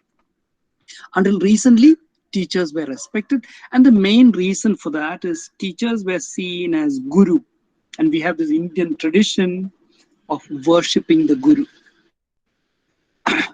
ഇപ്പോഴും ചിലപ്പം വിദ്യാർത്ഥികള് അധ്യാപകരെ കാണുമ്പം കുനിഞ്ഞ് കാലി തൊടാനൊക്കെ ശ്രമിക്കുന്നത് നിങ്ങൾ കണ്ടു കാണുമല്ലോ അല്ലേ? നിങ്ങളുടെ കാലിലും ചിലപ്പോൾ ആരെങ്കിലും ഒക്കെ വീണ് കാണും. അതൊരു Indian ട്രഡീഷനാണ്. And therefore, we are lucky that you live in a place where that tradition has, well, not exactly disappeared, but is still around. It informs the attitude of people. അധ്യാപകൻ എന്ന് പറഞ്ഞാൽ മതി, മിക്കവാറും ഇന്ത്യയിൽ എല്ലായിടത്തും you will be respected. Of course, that is changing, and that is changing partly because our culture itself has changed. ഒരിക്കൽ എൻ്റെ അടുത്ത് ഒരു അധ്യാപിക പറഞ്ഞു, അവരിതുപോലെ കോളേജിൽ ജോലി ചെയ്യുന്നവർ അവർ ലീവ് എടുത്ത് 5 കൊല്ലത്തേക്ക് ലീവ് എടുത്ത് ഗൾഫിൽ പഠിപ്പിക്കാൻ പോയി. അപ്പൊ ഞാൻ ചോദിച്ചു, എന്തിനാണ് ഗൾഫിൽ പോയത്? വളരെ സിമ്പിളാണ് സാർ, എനിക്കൊരു വീട് കെട്ടണം, അതിന് പൈസ ഉണ്ടാക്കണമെങ്കിൽ ഇവിടെ ജോലി ചെയ്തിരുന്നാൽ പെൻഷൻ പറ്റുമ്പോഴേ ഒക്കെ ഉള്ളൂ. ഗൾഫിൽ പോയി കഴിഞ്ഞാൽ കുറച്ചുകൂടി എളുപ്പമായിരിക്കും. 4-5 കൊല്ലം ജോലി ചെയ്താൽ തീർച്ചയായിട്ടും തിരിച്ചു വന്ന് ഒരു വീട് കെട്ടാമെന്ന് പറഞ്ഞ് പോയവരാണ്. അവരും നേരത്തെ പറഞ്ഞ കെമിസ്ട്രി അധ്യാപനെ പോലെ വളരെ വേഗം തിരിച്ചു വന്നു. 5 കൊല്ലം അവിടെ വർക്ക് ചെയ്തില്ല. എന്തുകൊണ്ട് തിരിച്ചു വന്ന് ഞാൻ ചോദിച്ചപ്പം പറഞ്ഞ റീസൺ ഇതാണ്, സർ, ഗൾഫ് ഇവിടെ പോലെയല്ല. ഞാൻ ഇന്ത്യൻ സ്കൂളിലാണ് ജോലി ചെയ്തത്, പക്ഷെ അവിടെയുള്ള എല്ലാ അധ്യാപകരെയും കുട്ടികൾ അളക്കും. എങ്ങനെയാണ് അളക്കുന്നത്? ഞങ്ങളുടെ രക്ഷകർത്താക്കൾ ഓടിക്കുന്ന കാറിന്റെ മോഡലും മേക്കും എന്താണ്, ടീച്ചറിന്റെ കാറിന്റെ മോഡലും മേക്കും ഏതാണ്, ഞങ്ങൾ ഇടുന്ന വസ്ത്രങ്ങളും ഞങ്ങളുടെ പേരൻസ് ഇടുന്ന വസ്ത്രങ്ങളും ഏത് ബ്രാൻഡാണ്, ടീച്ചറിന്റെ ബ്രാൻഡ് ഏതാണ്, ടീച്ചറിന്റെ ശമ്പളം ഇവർക്ക് നല്ലവണ്ണം അറിയാം. ഇവരുടെ എല്ലാവരുടെയും രക്ഷകർത്താക്കൾ ഇതിനേക്കാൾ അധികം കാശ് വാങ്ങിക്കുന്നവരാണ്. അവര് ഈ അധ്യാപകരെ ഇവിടെ നമ്മൾ സാധാരണ കാണുന്ന രീതിയിൽ ഗുരുവായിട്ടല്ല കണ്ടിരുന്നത്. They had fairly undisguised contempt for these teachers. എൻ്റെ അടുത്ത് ഇത് പറഞ്ഞ ഒരു മലയാളം അധ്യാപികയാണ്. അപ്പൊ നല്ലവണ്ണം ഒരുപാട് മലയാളികളുള്ള സ്കൂളിലാണ് പോയെന്ന് ഓർക്കണം. She gave up and came back. So this is a sign that our own culture is changing from the old Guru Bhakti to something that is much more consumer based. That doesn't really matter. What matters is that you are still living in a country where the old culture has some impact. So in that sense, you are lucky. But in some ways, I think teachers of today are slightly unlucky. And I'll speak about that. Why are they unlucky? Well, they're unlucky because teaching now is greatly influenced by one thing. It is controlled by one thing. Your campus might be different, but generally it is controlled by one thing, and that is what is called management science. I don't use the word management science. Instead, I use a much more direct and simple phrase, slave drivers culture. Right? Because management science basically is the culture of the slave driver. And for the slave driver, the slave should not relax even for 1 minute. So it's a slave driver's job to wield his whip and to walk around the field and to beat any slave who he thinks is not working hard enough. And that is the idea of efficiency, which probably came from the cotton fields of America and which has informed modern management science. So today, teachers don't teach very much. In fact, in some places, they're not even expected to teach. But you have a lot of other work. You spend a lot of time generating data. You spend a lot of time shuffling figures. You spend a lot of time doing a lot of other things. Not only in your campus, but back at home and sometimes even when you're commuting to work. So that has brought about a great change in the life of the teacher. The earlier kind of life that I was lucky enough to lead, where although you had thousands of papers to correct and lots of things to do in the campus, you still had time to yourself, what today's generation call me time. We luckily had some time like that. And that's the time that enabled us to indulge in a little bit of extra reading. So when I use the phrase beyond the syllabus, that's actually what I meant. That you don't read just the textbooks, that you will read outside it. And education is always dependent, not on the syllabus, but on the things that are around it and outside it, all right? So in some ways you're lucky, in some ways you're unlucky. I understand that your campus is slightly different from other campuses. Maybe Jijan sir will tell me if that is right, and maybe privately Anna will also tell me if it is right. I understand that it is a much more relaxed place, and that it's a place where learning is taken seriously. It is not only about meeting targets and filling columns and stuff like that, but where actual intellectual activity is allowed and encouraged, which makes it rather rare. So I would like to congratulate all of you for that. Before moving on, particularly, I think I should congratulate the people in the management, like Reverend Father John, if that indeed is what your campus is about. All right, so shall I move on from that? So what I would like to tell you is a little about books and why you should read them. And maybe at the end of that, I will also introduce you to a couple of books, all right, 2 or 3 books today on reading day. So the first thing I would like to tell you is that generally in Kerala, and I'm told it's happening not just in Kerala, but all over India, what was called the academic culture has been transformed or is dying. And an academic culture is a culture that is primarily interested in ideas, all right, in very little else. And unfortunately, in our state, this is dead or it is dying. There are many, many campuses where it is practically dead, although they are considered academic campuses, where students who might be interested in academic ideas have to make sure that they stay outside the gaze of the people who control their campus and can pursue very quietly, as if it was a clandestine activity, their interest in culture, in the culture of books and in the culture of reading. All right, which is a terrible thing, because at the center of academic culture should lie books and reading and thinking and everything that comes out of that. And why is it that our campuses have lost that? Our campuses had that. For example, I think of the time when I studied in the University College. This was in the 1970s, mid 1970s. And that was a time when, although there was some violence and so on in the campus, I still remember the riots in Trivandrum and inside our campus in 1977, after the general elections and so on. There was a lot of similar activity. But even then, there was a group of teachers and a group of students whose primary interest was ideas. This included some students from physics, from every department, English or history or economics or chemistry. And it was possible for these people to feel that this is where we belong, that this campus is a place that nurtures and helps us to have this idea. Right across was the university library. In fact, it was then part of the same campus. When I joined University College, if we were free for a couple of hours, you could just walk across to the university library, flash your ID card, and get access to what was then an extremely good library. Right?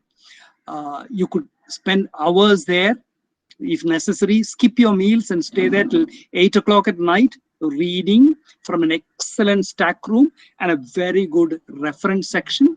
You were not disturbed. Indeed, many of us did that more often than we sat in class, because for various reasons, either the classes were not being held, or it would be that the classes were not interesting enough to attract us. That culture was lost, and it was lost in the 1980s, at least in the campuses that I was familiar with, places like the University College or other colleges where I worked. I have noticed this gradually disappear to be replaced by another culture, and that was a culture primarily of political activity and entertainment. Entertainment had taken over campuses. I'll give you one example of something that happened which will drive this home to you. When I was doing my second year degree, this was in the mid-70s, one of my classmates became the secretary of the English Association. You know how every department has an association? So he decided that he would invite a particular professor from another college to deliver a lecture on Milton. The gentleman who was invited was a priest. He was then the principal of the Mar Venice College. His name was Father Guy Varghese Panikya. He was well known in Trivandrum, but what people did not know was that he was a wonderful teacher of literature. People knew him for his famous disciplinary activities. Anyway, Father Panikya consented to take part in the lecture. And so we went and told our head of the department that so-and-so was coming here to inaugurate the English Association's annual activities with a lecture. The professor said, fine, but he had one condition that he laid down. He said, you can do it anytime you like, but remember, never will I allow any meeting to be held before 3:30. All right. So nobody thought it was unusual. Nobody thought that the professor was being very strict. it was assumed that 9:30 to 3:30 was in the department meant for reading and studies. Of course, there were students there who thought it was meant for slogan shouting and other things, but generally the department's attitude was this: this is meant for studies. After that, fine, you can do what you like. So we prepared a program which said that the inauguration of the English Association would start at 3:45. At 3:47, the welcome speech would end, and from 3:47 to 4:45, almost an hour, Father Panikkar would talk to us about Milton. And that was that was a tricentenary year, if I remember, of Milton's death or birth, one of those things. Anyway, we did this. And after I became a teacher and I started moving around different campuses in Kerala, I realized what an extraordinary thing it was that in a campus like the University College, we actually had an inauguration for an association with only one lecture and a small welcome speech. There were no rituals there. There was no variety entertainment after that. They did not take up the whole of the, morning. There were no drinks served, not even a tea given to all the people who had attended, nothing. And when I look back on it, I realize that it was partly because we were guided by our then department head, who was one Professor K.K. Neelakandan. ചിലരെങ്കിലും അദ്ദേഹത്തെ കേട്ട് കാണും. KK Neelakantan എന്നുള്ള പേരിലായിരിക്കില്ല, ഇന്ദുചൂട് എന്നുള്ള പേരിലാണ്. കേരളത്തിലെ പക്ഷികൾ എന്ന് പറഞ്ഞ് വളരെ അതോറിറ്റേറ്റീവ് ആയിട്ട് ഉള്ളൊരു പുസ്തകമുണ്ട്. He is the gentleman who wrote that. He was an amateur bird watcher. In fact, he wasn't just an amateur bird watcher. If you look at the book Salim Ali's Birds of India, you'll be surprised at how often Neelakandan sir is cited in the footnotes, whatever that is. Neelakandan sir was then the head of the department. He was one of the best English teachers the state had seen, and he had as a default setting an academic culture that he took around with him. He never spoke to us about any of these things, but from his example, we learned many things. And one of the things we learned was the importance of having an academic culture in the college, and not just the importance, what exactly it was. The need to read, the need to think, the need to discuss, and the need to have a discipline about all of these things. It was not that sir disapproved of anything that was not to do with reading. It was just that he insisted that in the campus at a particular time, you would only do certain things. All right? And that academic culture, I watched slowly disappear from at least government colleges that I was familiar with. I don't know if it'll ever come back to these government colleges. I understand that there are now private institutions which have something of an academic culture, but generally speaking, mass entertainment, social media, and of course the culture of politics appears to have replaced the academic culture in our campuses. As teachers, and you'll be teaching before long, I think in about years time or probably even less, some of you will be addressing students. So as teachers, I think that one of the things you should be doing is to take an academic culture to whichever institution you go. And you can do that best, of course, by setting an example. You have to make sure that people understand that education is not just, my professor KK Neelakandan had a wonderful description of education. He used to say that education in India is largely the passing on of the notes from a teacher's notebook to a student's notebook without passing through the brains of either. All right? So what we have to do is to develop an academic culture. And if you develop an academic culture, what you will do is just the opposite. It is not to provide notes that can be copied and pasted and reappear as answer or as assignment. It is to ensure that these ideas are understood, that these ideas are, engaged with in the mind, that in the campus you learn the skill of evaluating ideas, of understanding ideas, and manipulating them and realizing their value. You will have other values, but primarily the campus should be a place that focuses on this particular idea. And if you have an academic culture in a campus, I think you will produce lots and lots of good students. And that is what a university or a college should be doing. And indeed, if you look at places in the world where they have academic culture in campuses, you will find that they're leaders in the world. We might talk about the relatively uneducated supporters of Donald Trump, but the fact remains that America is even today respected all over the world. And she is respected not because she has nuclear weapons, but because she has some of the best universities in the world. You'd be amazed at how much knowledge they keep generating.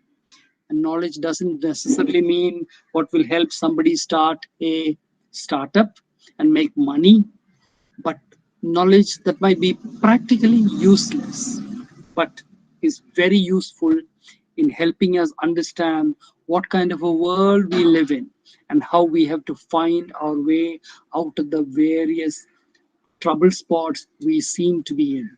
That would come from academic culture, and it comes from campuses in America.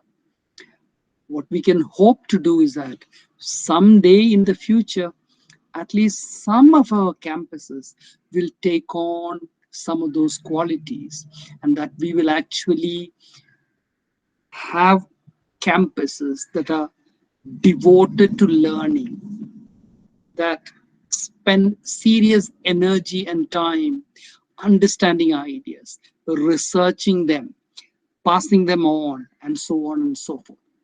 If we can do that, I think we'll recover a lot of lost ground, because we did have a wonderful academic atmosphere in many places, well, fairly recently. It seems to have been lost. And the most frightening thing is not only that it seems to have been lost, but that powers that be sometimes, especially in Delhi, don't seem particularly keen on reviving an academic culture. We need an academic culture, so we need to renew some of these commitments we had to independence, to thinking, to curiosity, and all the other values, including the values of tolerance and the value of justice, all of which are built in to what we call academic culture. If you have academic culture, you will automatically have all these other things I was talking about, including justice and tolerance, curiosity and justice and tolerance, and all these things come together.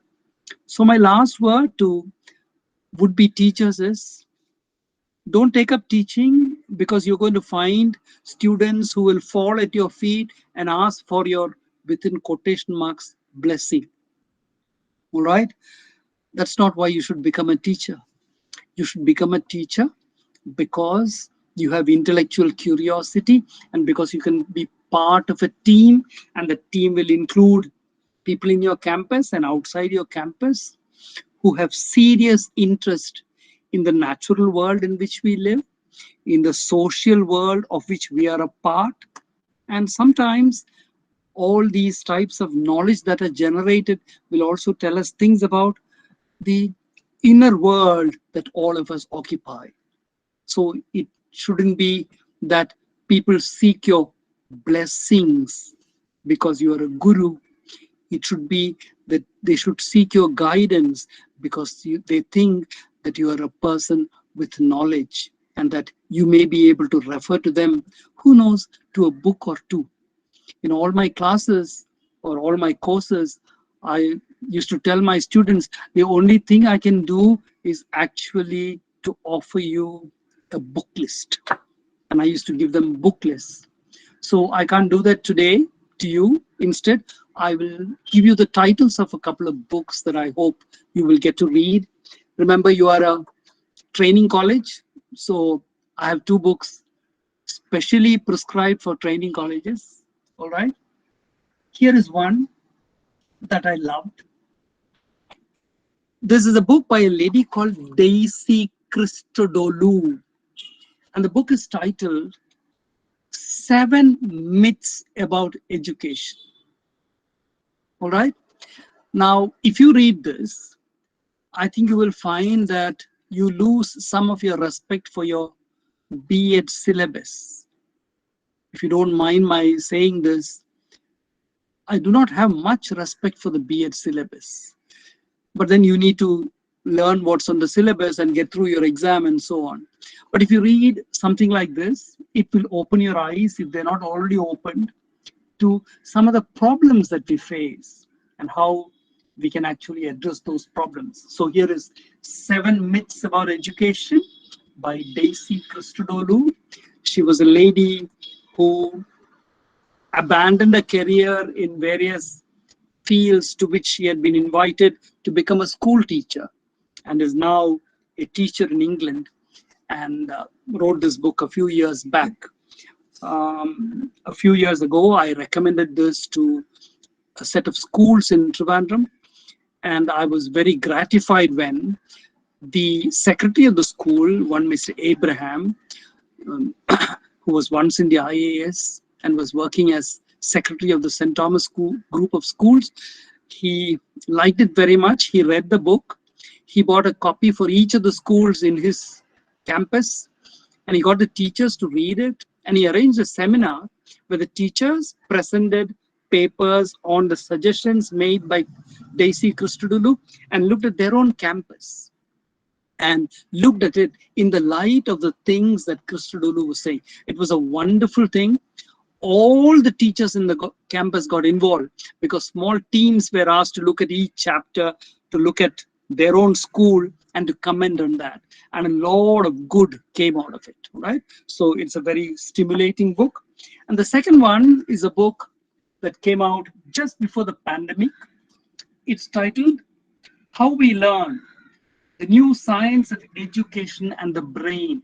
It's probably already there because, among your teachers, there must be somebody who learned about it and bought it.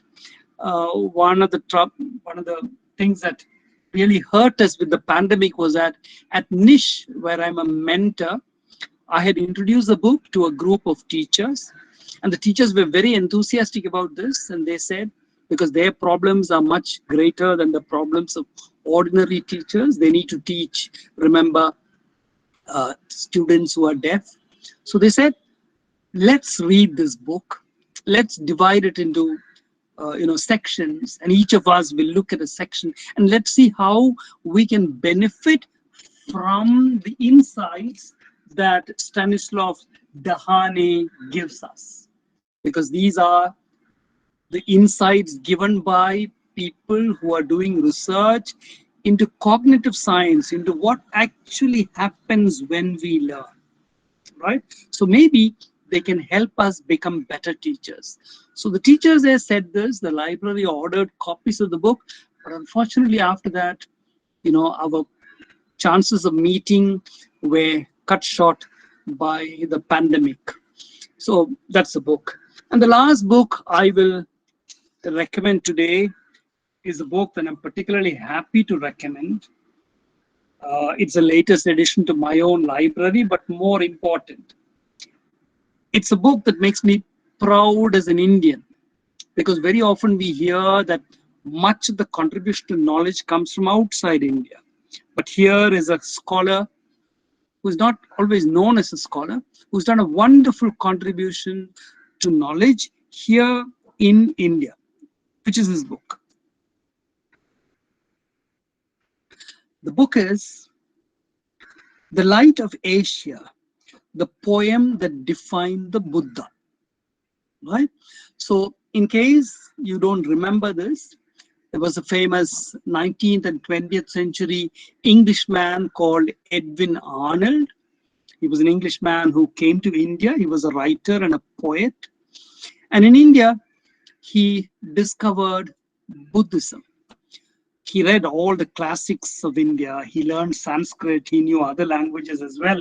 He was multilingual. And he was fascinated by the Buddha's life and his teachings.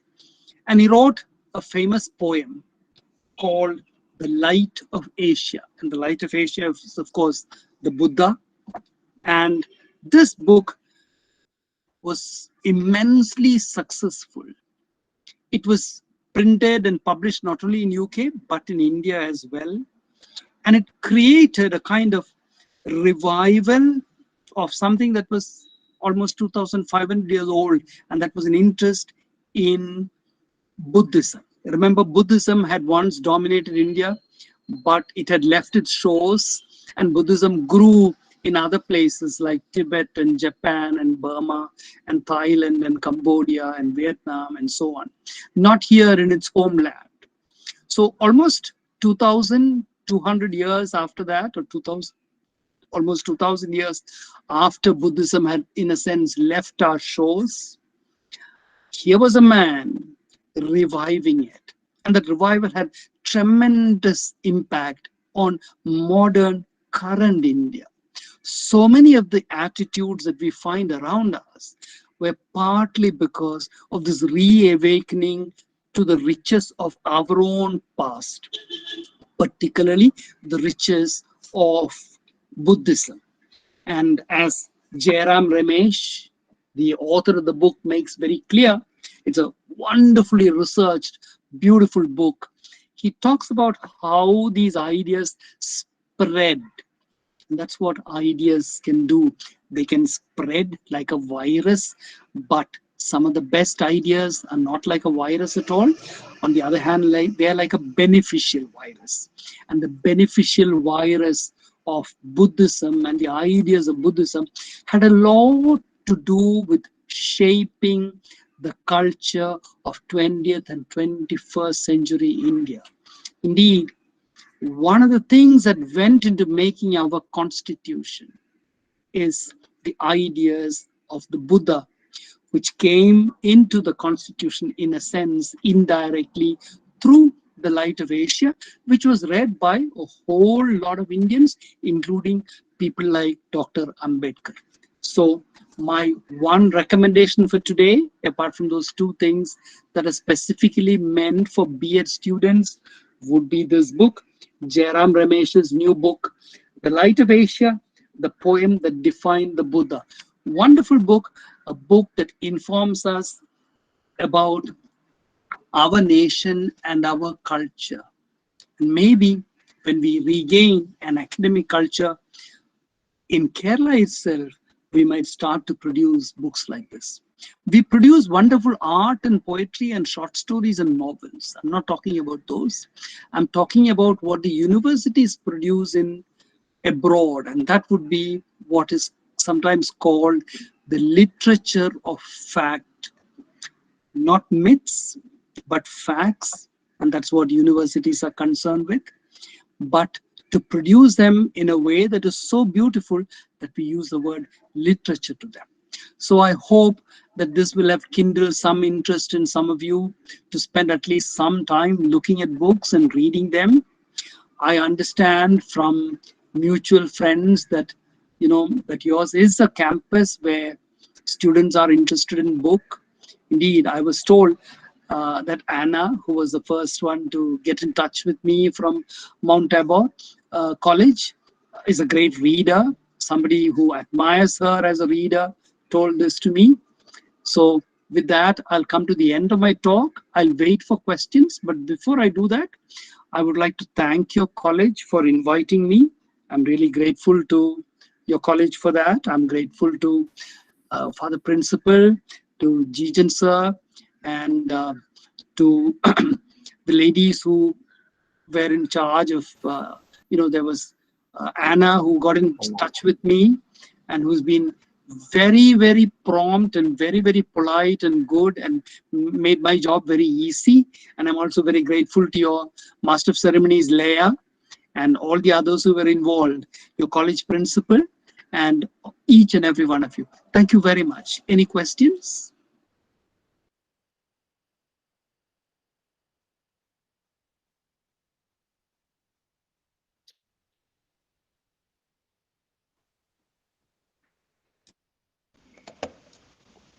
Leah? Sir? Okay. Participants, if you have any questions, you may raise it now. Please feel free to just to raise any question or just to have interaction with our respected Yes. professor. Yeah. Yes, Leah and Jijan, don't wake them up if they're asleep. Okay. One has to be considerate. There is one question in chat box. Okay. There is a question in chat box. Okay. Okay, sir. Let me read the question, sir. Please do that. Okay. What you have said is true. Nowadays, teachers have so many restrictions in punishing the students or even to utter a sharp word. If they did any offense, if this is a reason for losing the academic culture. Well, I'm not sure that, the teachers' freedom within quotes to punish students has much to do with academic culture. That was a part of police culture. If you've listened to Dr. Shashi Tharoor speak about his childhood, it's a childhood that was punctuated by regular beatings. And he's not alone in that. Anybody who grew up in his generation, like I did, in every school and practically every home, we were punished all the time. Indeed, we were punished so much, some people think that is academic culture. But academic culture has nothing to do with punishment. It has nothing to do with the cane. It has nothing to do with the lathi. I think the lathi is central to so many things Indian. When now we think of the government, we think of the lathi. Not the government of Kerala. You probably know that the only place in India where policemen regularly patrol the streets without a weapon is Kerala. All right? Just look at all those pictures from Bangalore or Chennai or any of those places during COVID. You'll find that policemen are wandering around with the lathi, always using them, not here. So punishment is not what I had in mind. It is true that, when teachers are told that you can't punish students, it's resulted in some problems. We perhaps need to rethink that, but I don't think that the cane or the lathi has to be used in class. That's not what I meant by academic culture at all. That's the police station's culture, which is very different from academic culture. Thank you, sir. That question was from Mr. Gargi PS. Okay, thank you for the question. Thank you. Any more questions?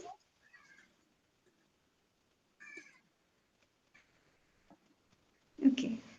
Sir, so we have another question from Kaikasi Reels, ma'am. Yes. Let me read the question. Sir, in these times of pandemic, many of our students are reading everything online basically because they cannot access a library or bookstores.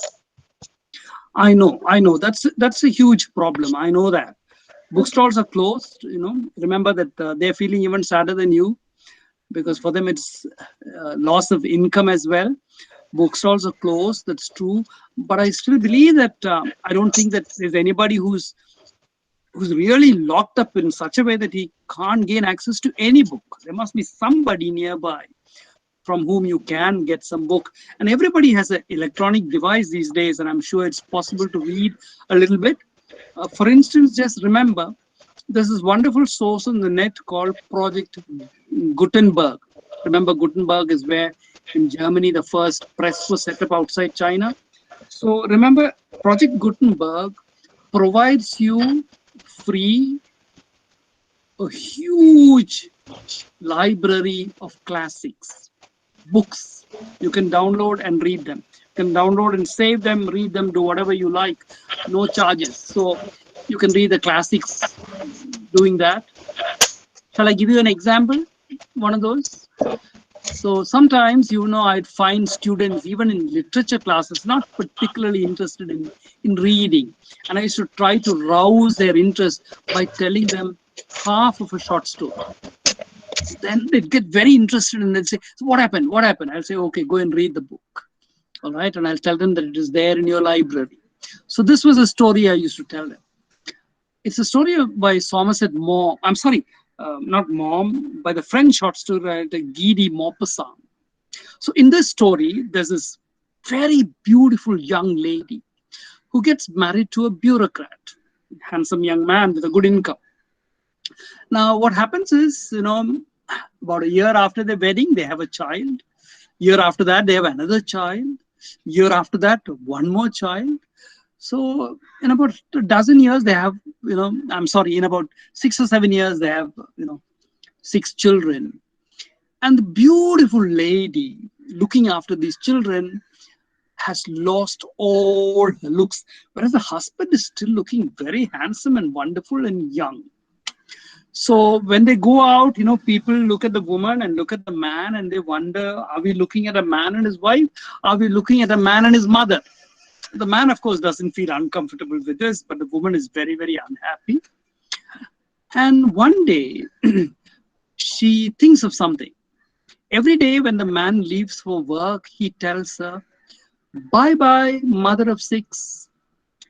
So one day, as he's about to leave, the wife tells him, bye-bye, father of 5. So the man stops. He hurries back and he says, what did you say? She said, goodbye, father of 5.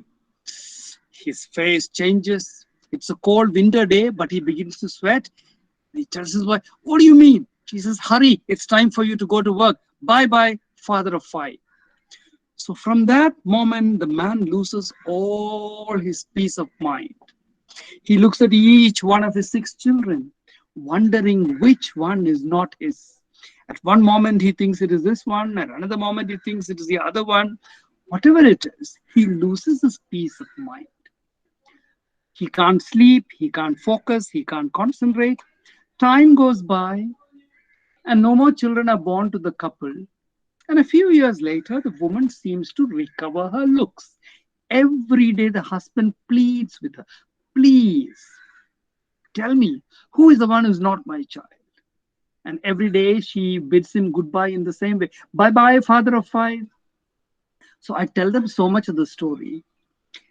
And then the students really want to know what happened. And at that point, I'll tell them, go to the library. You'll find the collected short stories of Guy de Maupassant. They're only about 300 and odd stories.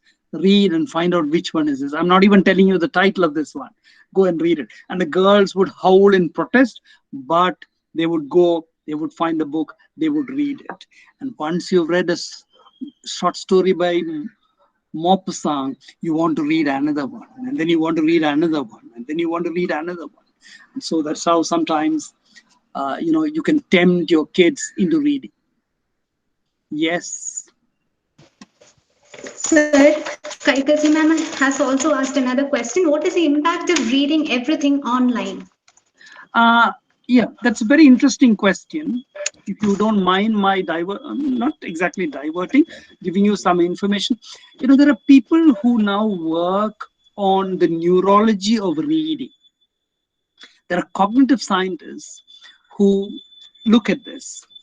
One of them is a lady called Marianne Wolf, and she's written a couple of books on this. There are others too who have done that.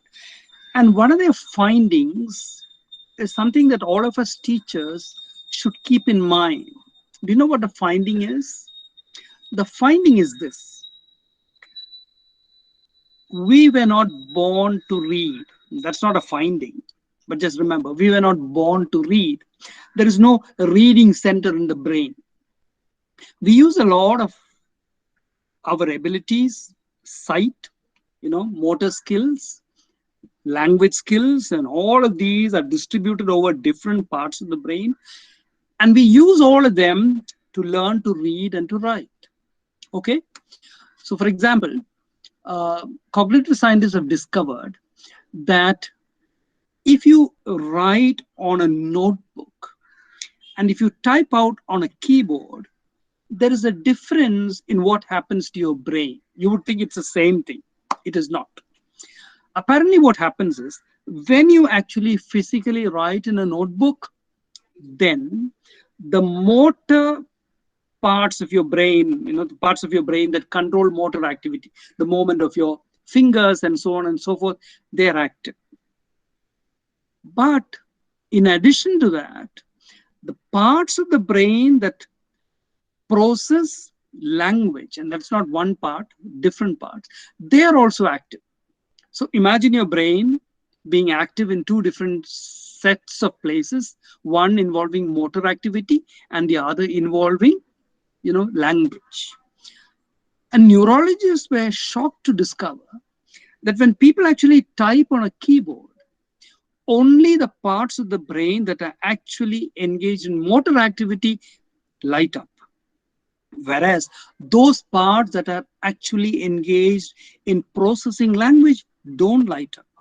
Now that's a very, very important insight. One of the results of that insight is a very practical insight. All right, we think that, we should introduce gadgets as quickly as possible to our children. But just remember that some of the most exclusive schools in America, particularly schools in Silicon Valley, all of us look up to Silicon Valley, don't you?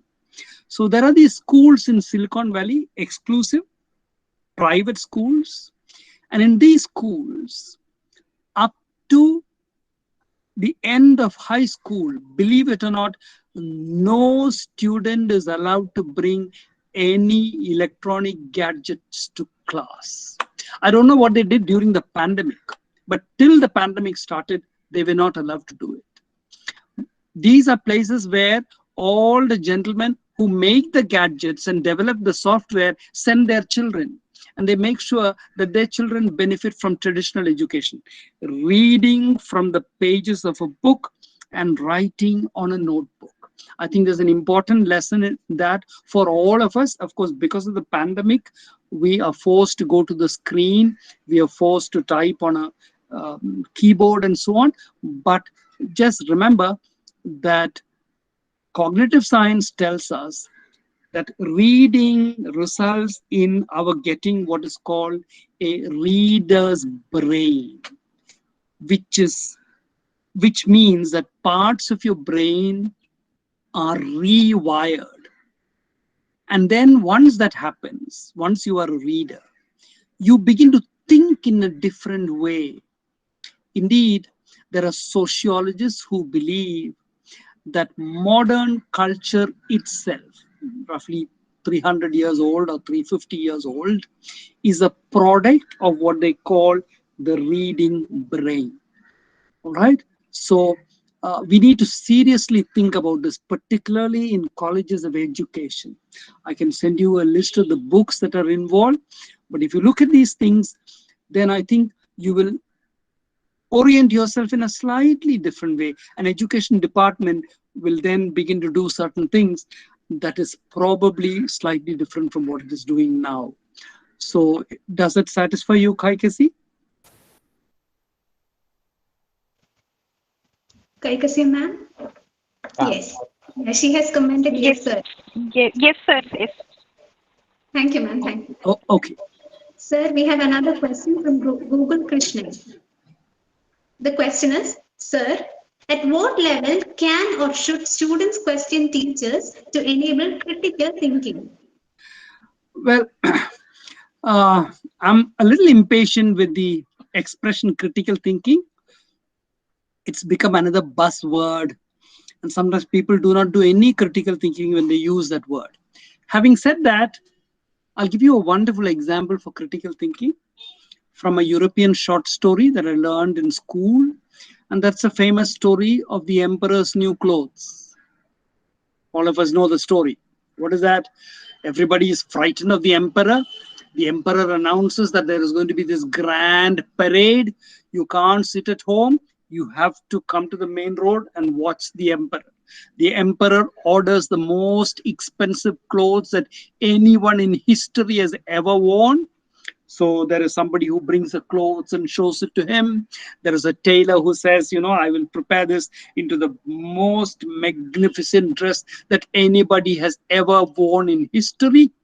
And they con him into wearing this particular dress, and he goes on this wonderful procession, and everybody says, what a wonderful dress. Some people even block their eyes saying, oh, there is such radiance coming from the king that we can't look at him. And then a young boy standing there points to the emperor and says, but look, the emperor is naked. Aye. Well, in Europe, they didn't say aye, they said something else. But when he did that, everybody looked at each other, and then they realized that they had been watching a naked emperor and praising his clothes. Wonderful example for critical thinking. Unfortunately, now in academics, critical thinking is supposed to belong to a certain group of people. Which is why I'm slightly allergic to the use of the term. But if you go back to the basic meaning of the term, I think it is legitimate to say that one of the things that colleges and schools should teach is critical thinking. But having said that, let me tell you immediately, one of the things we take great care not to teach in schools and colleges in India is critical thinking. I won't expand on that, but that is a fact. Thank you, sir. Thus, we come to the end of the Q&A session. Hope there are no more questions. You are free to ask questions. See, nobody is doing any critical thinking.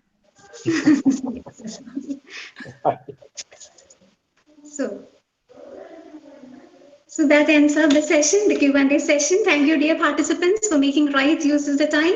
And to you, Professor Vijay Kumar, sir, thank you, sir, for your informative and exhaustive words. We owe our respect and gratitude to you, sir. Thank you, sir. Thank you so much. Thank you very much. I'm the one who is grateful. Thank you, sir.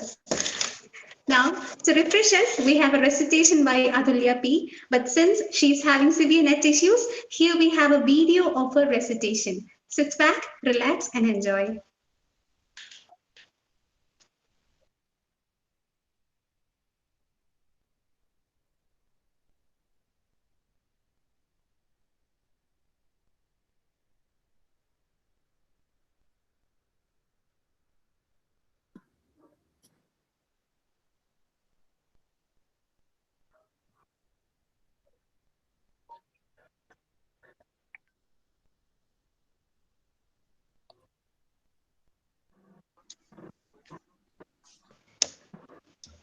Anjana, it is not audible.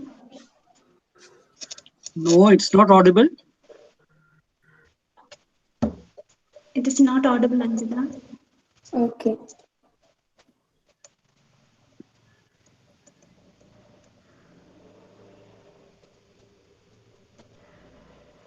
Leia's voice was clear, but Anjana's voice was not clear. Okay, sir. കേൾക്കാവോ?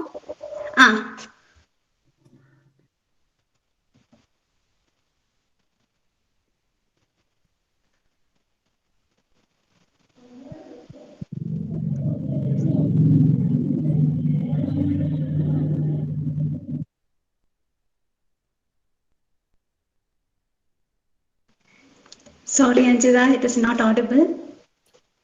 I think Anjana has to click on her mic.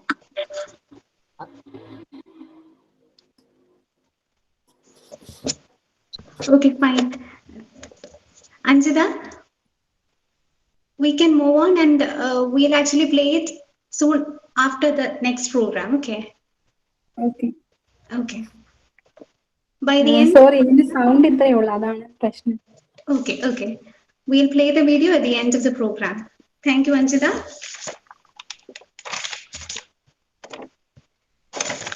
Next, thank you everyone and sorry for the inconvenience.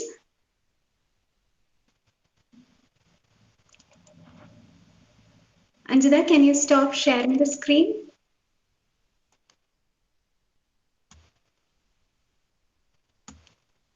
Thank you. Thank you. Sorry for the inconvenience, dear participants. Now, next we had a couple of felicitations. The first one had to be done by Reverend Father K.A. Matthew Sachin, but since he is having certain technical issues, he couldn't join. Sorry again. Now, Sameeksha 2K21 ഭാഗമായി നടത്തിയ inter collegiate book cover designing കോമ്പറ്റീഷന്റെ വിജയികളെ പ്രഖ്യാപിക്കുന്ന ആ അസുലഭ മുഹൂർത്തത്തിലേക്ക് നമ്മൾ എത്തിച്ചേർന്നിരിക്കുകയാണ്. അതിനായി നിശ്ചയിച്ചിരുന്നത് staff secretary doctor Tharamma George ടീച്ചറിനെ ആയിരുന്നു. ടീച്ചറിന്റെ അഭാവത്തിൽ ബഹുമാനപ്പെട്ട പ്രിൻസിപ്പൽ ഡോക്ടർ റോസമ്മ ടീച്ചറിനെ കർത്തവ്യം നിർവഹിക്കുന്നതിനായി ആദരപൂർവ്വം ക്ഷണിക്കട്ടെ. Teacher. Yes, book cover designing competition വളരെ ക്രിയേറ്റീവ് ആയിട്ടുള്ള ഒരു കോമ്പറ്റീഷൻ ആയിരുന്നു. അതിൽ വിന്നേഴ്സ് ഫസ്റ്റ് പ്രൈസ് ഖസാക്കിന്റെ ഇതിഹാസം എന്ന ബുക്കിന്റെ കവർ ഡിസൈൻ ചെയ്തിട്ടുള്ള NSS ട്രെയിനിങ് കോളേജ് ചങ്ങനാശ്ശേരി,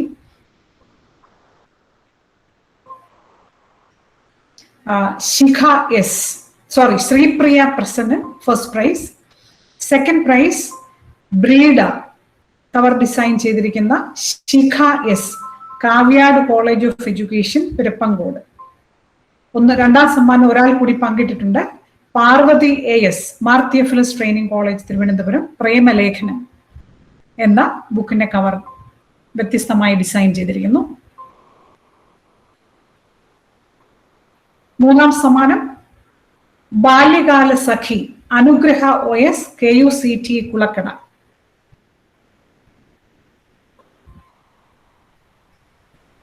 ഒരാൾ കൂടി പങ്കിട്ടിരിക്കുന്നു. Harry Potter, Neha Jose, Sreenarayana college of education, Muvattupuzha.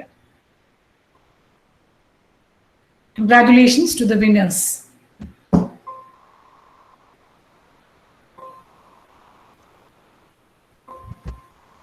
Thank you, ma'am, and congratulations to all the winners. വിജയികളെ എല്ലാവരെയും ഹർഷാരവങ്ങളോടെ അനുമോദിക്കുകയാണ്. Congratulations, dear winners. Keep your good work going. Thank you. അടുത്തതായി വായിച്ചാസ്വദിച്ച പുസ്തകത്തിന്റെ അവലോകനം പങ്കുവെക്കുകയാണ് ജോയ്സ് രാജു. ജോയ്സിനെ അതിനായി ക്ഷണിക്കുന്നു.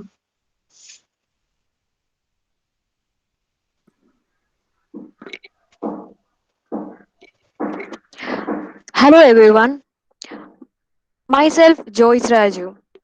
Today we celebrate our reading day in Kerala as a Remembrance Day of P.N. Panikkar, who is known as the father of library movement.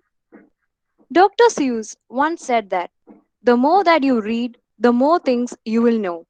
The more that you learn, the more places that you will go. Today, I'm going to introduce such a book that will make us to know more about the past of Kerala and its evolution in those years.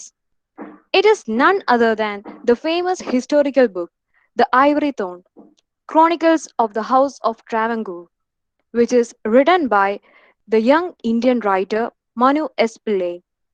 For this book, he won the Sahitya Academy Yuva Puraskar in 2017. It was his debut non-fiction book. The book focuses mainly on the journey of Sethu Lakshmi Bai, the last queen of Travancore. She who was born into a royal family and became the queen of Travancore later had to step down as a civilian due to the upliftment of caste system. The book covers most key events that have happened in the Travancore history. These events are cultural implications of the arrival of Portuguese explorer Vasco da Gama and expansion of maritime trade in the Indian subcontinent, the rise of Martanda Varma and his impact on the kingdom of Travancore. During that era, the kingdom followed a form of matrilineal succession known as Marimakatayam, which brought the adoption of Sethu Lakshmi Bai and her cousin Sethu Parvati Bai into the Travancore royal family and made them as a senior Maharani and junior Maharani respectively. The book also emphasizes the rise of communism, union trades, rise of lower caste system, destruction of matriarchy, rise of patriarchy, etc.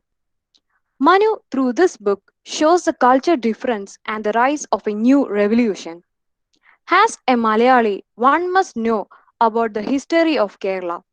This book helps one to know various turns and events that happened in the past of Kerala. As Manu S. Pillai remarks that future should learn from the past as history repeats itself. I would recommend everyone to read this book and know more about our past. Have a resolution to read more books to widen your minds. Thank you. Thank you, Joyce. We have come to the end of the function. Now, to propose a vote of thanks, I request the student coordinator, Sukanya Sudhakaran, to kindly take over. 1 minute, Leah. Can I just say one thing? Yes, sir. Yes. I want to congratulate Joyce Raju for that. She picked an excellent book, and I think there is no better book to, convince us about the joys of reading than Manu's book. Thank you very much. Thank you, sir. Congratulations. Thank you, sir. I request Sukanya Sudhakaran to kindly propose a vote of thanks.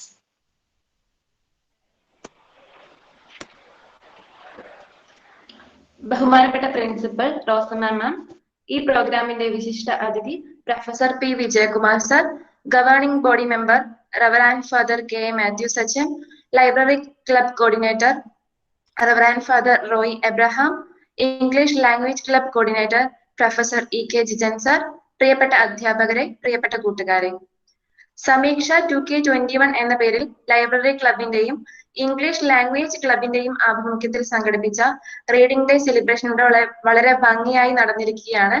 എന്നിൽ അർപ്പിതമായ കർത്തവ്യം ഈ പ്രോഗ്രാമിനെ ഇത്രത്തോളം മനോഹരമാക്കി തീർത്ത ഓരോരുത്തരോടുമുള്ള നന്ദി അറിയിക്കുക എന്നുള്ളതാണ്. ഞാൻ എന്റെ കർത്തവ്യത്തിലേക്ക് കടക്കട്ടെ. നമ്മുടെ പ്രോഗ്രാമിന്റെ വിശിഷ്ട അതിഥിയായി പങ്കെടുത്ത പ്രൊഫസർ പി വിജയകുമാർ സർ, സാറിന്റെ വിലയേറിയ സമയം ഞങ്ങൾക്ക് വേണ്ടി പങ്കിട്ടതിനും അർത്ഥവത്തായ വാക്കുകളിലൂടെ ഈ പ്രോഗ്രാമിനെ ഇത്രയധികം മനോഹരമാക്കിയതിനും ലൈബ്രറി ക്ലബിന്റെയും ലാംഗ്വേജ് ക്ലബിന്റെയും മൗണ്ട് ടാബോർ ട്രെയിനിങ് കോളേജിന്റെയും പേരിലുള്ള നന്ദി അറിയിക്കുന്നു.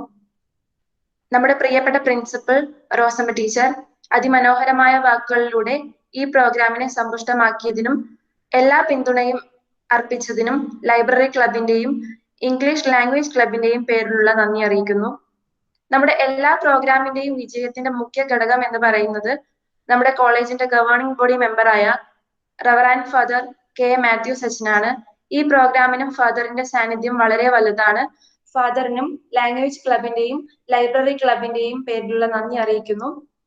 ഞങ്ങളുടെ പ്രവർത്തനങ്ങളെ കൃത്യമായി വിലയിരുത്തുകയും ആവശ്യമായ മാർഗനിർദ്ദേശങ്ങൾ നൽകുകയും ചെയ്ത ഞങ്ങളെ വളരെയധികം സപ്പോർട്ട് ചെയ്ത library club coordinator reverend father Roy Abraham അച്ഛനും English language club coordinator professor E K Jijan സാറിനും ക്ലബുകളുടെ പേരിലുള്ള നന്ദി അറിയിച്ചുകൊള്ളുന്നു. ക്ലബുകളുടെ ആഭിമുഖ്യത്തിൽ സംഘടിപ്പിച്ച inter collegiate book review designing കോമ്പറ്റീഷനിൽ വിധികർത്താക്കളായ FMNC കോളേജിലെ assistant professor mister Thomson Thomas സാറിനും നമ്മുടെ ജിജൻ സാറിനും ക്ലബിന്റെ പേരിലുള്ള നന്ദി അറിയിക്കുന്നു. പ്രോഗ്രാമിലേക്ക് എല്ലാവരെയും സ്വാഗതം ചെയ്ത് സംസാരിച്ച language club coordinator miss Fathima Kabir, പ്രിയപ്പെട്ട കൂട്ടുകാരിക്കും ക്ലബുകളുടെ പേരിലുള്ള നന്ദി അറിയിക്കുന്നു. നമ്മുടെ എല്ലാ പ്രോഗ്രാമിനും സപ്പോർട്ടും നിർദ്ദേശങ്ങളും നൽകുന്നത് നമ്മുടെ പ്രിയപ്പെട്ട അധ്യാപകരാണ്. ഞങ്ങളുടെ ക്ഷണം സ്വീകരിച്ച് ഈ പ്രോഗ്രാമിന്റെ വിജയത്തിന്റെ ഭാഗമായ എല്ലാ അധ്യാപകരോടുമുള്ള നന്ദി അറിയിക്കുന്നു. നമ്മുടെ ചീഫ് ഗസ്റ്റിനെ നമുക്ക് പരിചയപ്പെടുത്തി തന്നത് കേരള യൂണിവേഴ്സിറ്റി കോളേജിലെ അസിസ്റ്റന്റ് പ്രൊഫസർ കൈകസി മാം ആണ്. മാമിനോടുള്ള നന്ദിയും ഈ അവസരത്തിൽ അറിയിക്കുന്നു. കൂടാതെ ഞങ്ങളുടെ ക്ഷണം സ്വീകരിച്ച് ഇവിടെ എത്തിയിരിക്കുന്ന ലൈബ്രറി സ്റ്റാഫ് ശ്രീവിധി ചേച്ചിക്കും ഉള്ള നന്ദി അറിയിക്കുന്നു. നമ്മുടെ പ്രോഗ്രാമിനെ പ്രാർത്ഥനാ ഗാനം ആലപിച്ച മിസ് സ്റ്റെഫി ജോൺസൺ, കവിത ആലപിച്ച മിസ് അതുല്യ പി, ബുക്ക് റിവ്യൂ ചെയ്ത മിസ് ജോയ്സ് രാജു, ബ്രോഷർ ഉണ്ടാക്കുന്നതിനും മറ്റും സഹായത്തിനും കൂടെ നിന്ന വിശാലച്ചൻ, ജ്യോതി, അന്ന അനിൽ, പ്രോഗ്രാമിന്റെ വിജയത്തിനായി ഇപ്പോഴും പ്രവർത്തിച്ചുകൊണ്ടിരിക്കുന്ന എല്ലാ ക്ലബ് മെമ്പേഴ്സിനും ക്ലബുകളുടെ പേരിലുള്ള നന്ദി അറിയിച്ചു കൊള്ളുന്നു. കൂടാതെ ക്ലബ് സെക്രട്ടറിമാരായ അഞ്ജിത, ദേവി കൃഷ്ണ ഇവരോടുമുള്ള നന്ദി അറിയിച്ചു കൊള്ളുന്നു. ഇനി നന്ദി പറയാനുള്ളത് ഈ പ്രോഗ്രാമിനോട് സഹകരിച്ച നിങ്ങൾ ഓരോരുത്തരോടുമാണ്. പ്രോഗ്രാമിന്റെ ആദ്യം മുതൽ അവസാനം വരെ ഞങ്ങളോട് സഹകരിച്ച പ്രിയപ്പെട്ട സുഹൃത്തുക്കളോട്.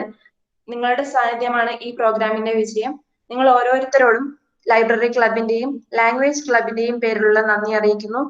ആരെങ്കിലും വിട്ടുപോയിട്ടുണ്ടെങ്കിൽ ക്ഷമിക്കണം. ഒരിക്കൽ കൂടി നന്ദി അർപ്പിച്ചുകൊണ്ട് നിർത്തുന്നു. നന്ദി, നമസ്കാരം. Thank you, Suganya. We regret that we couldn't play the video of Atulya's recitation. Thus, we come to the end of today's program. Let us rise for the national anthem.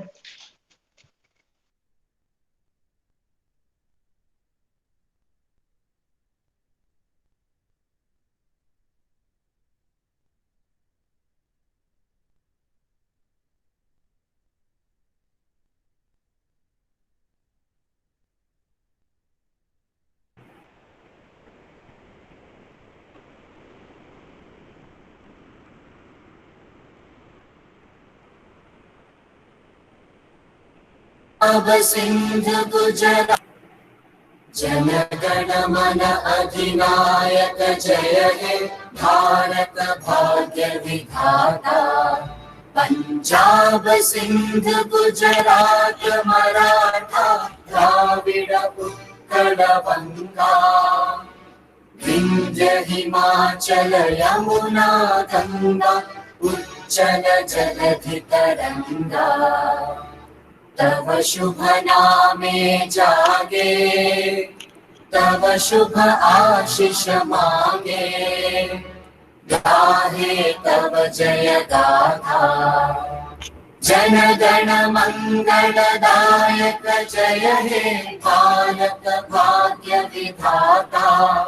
जय हे जय हे जय हे जय जय जय जय हे भारत भाग्य।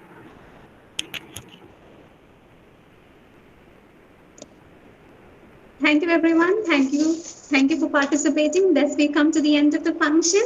Thank you so much. Stay happy, stay safe, stay healthy.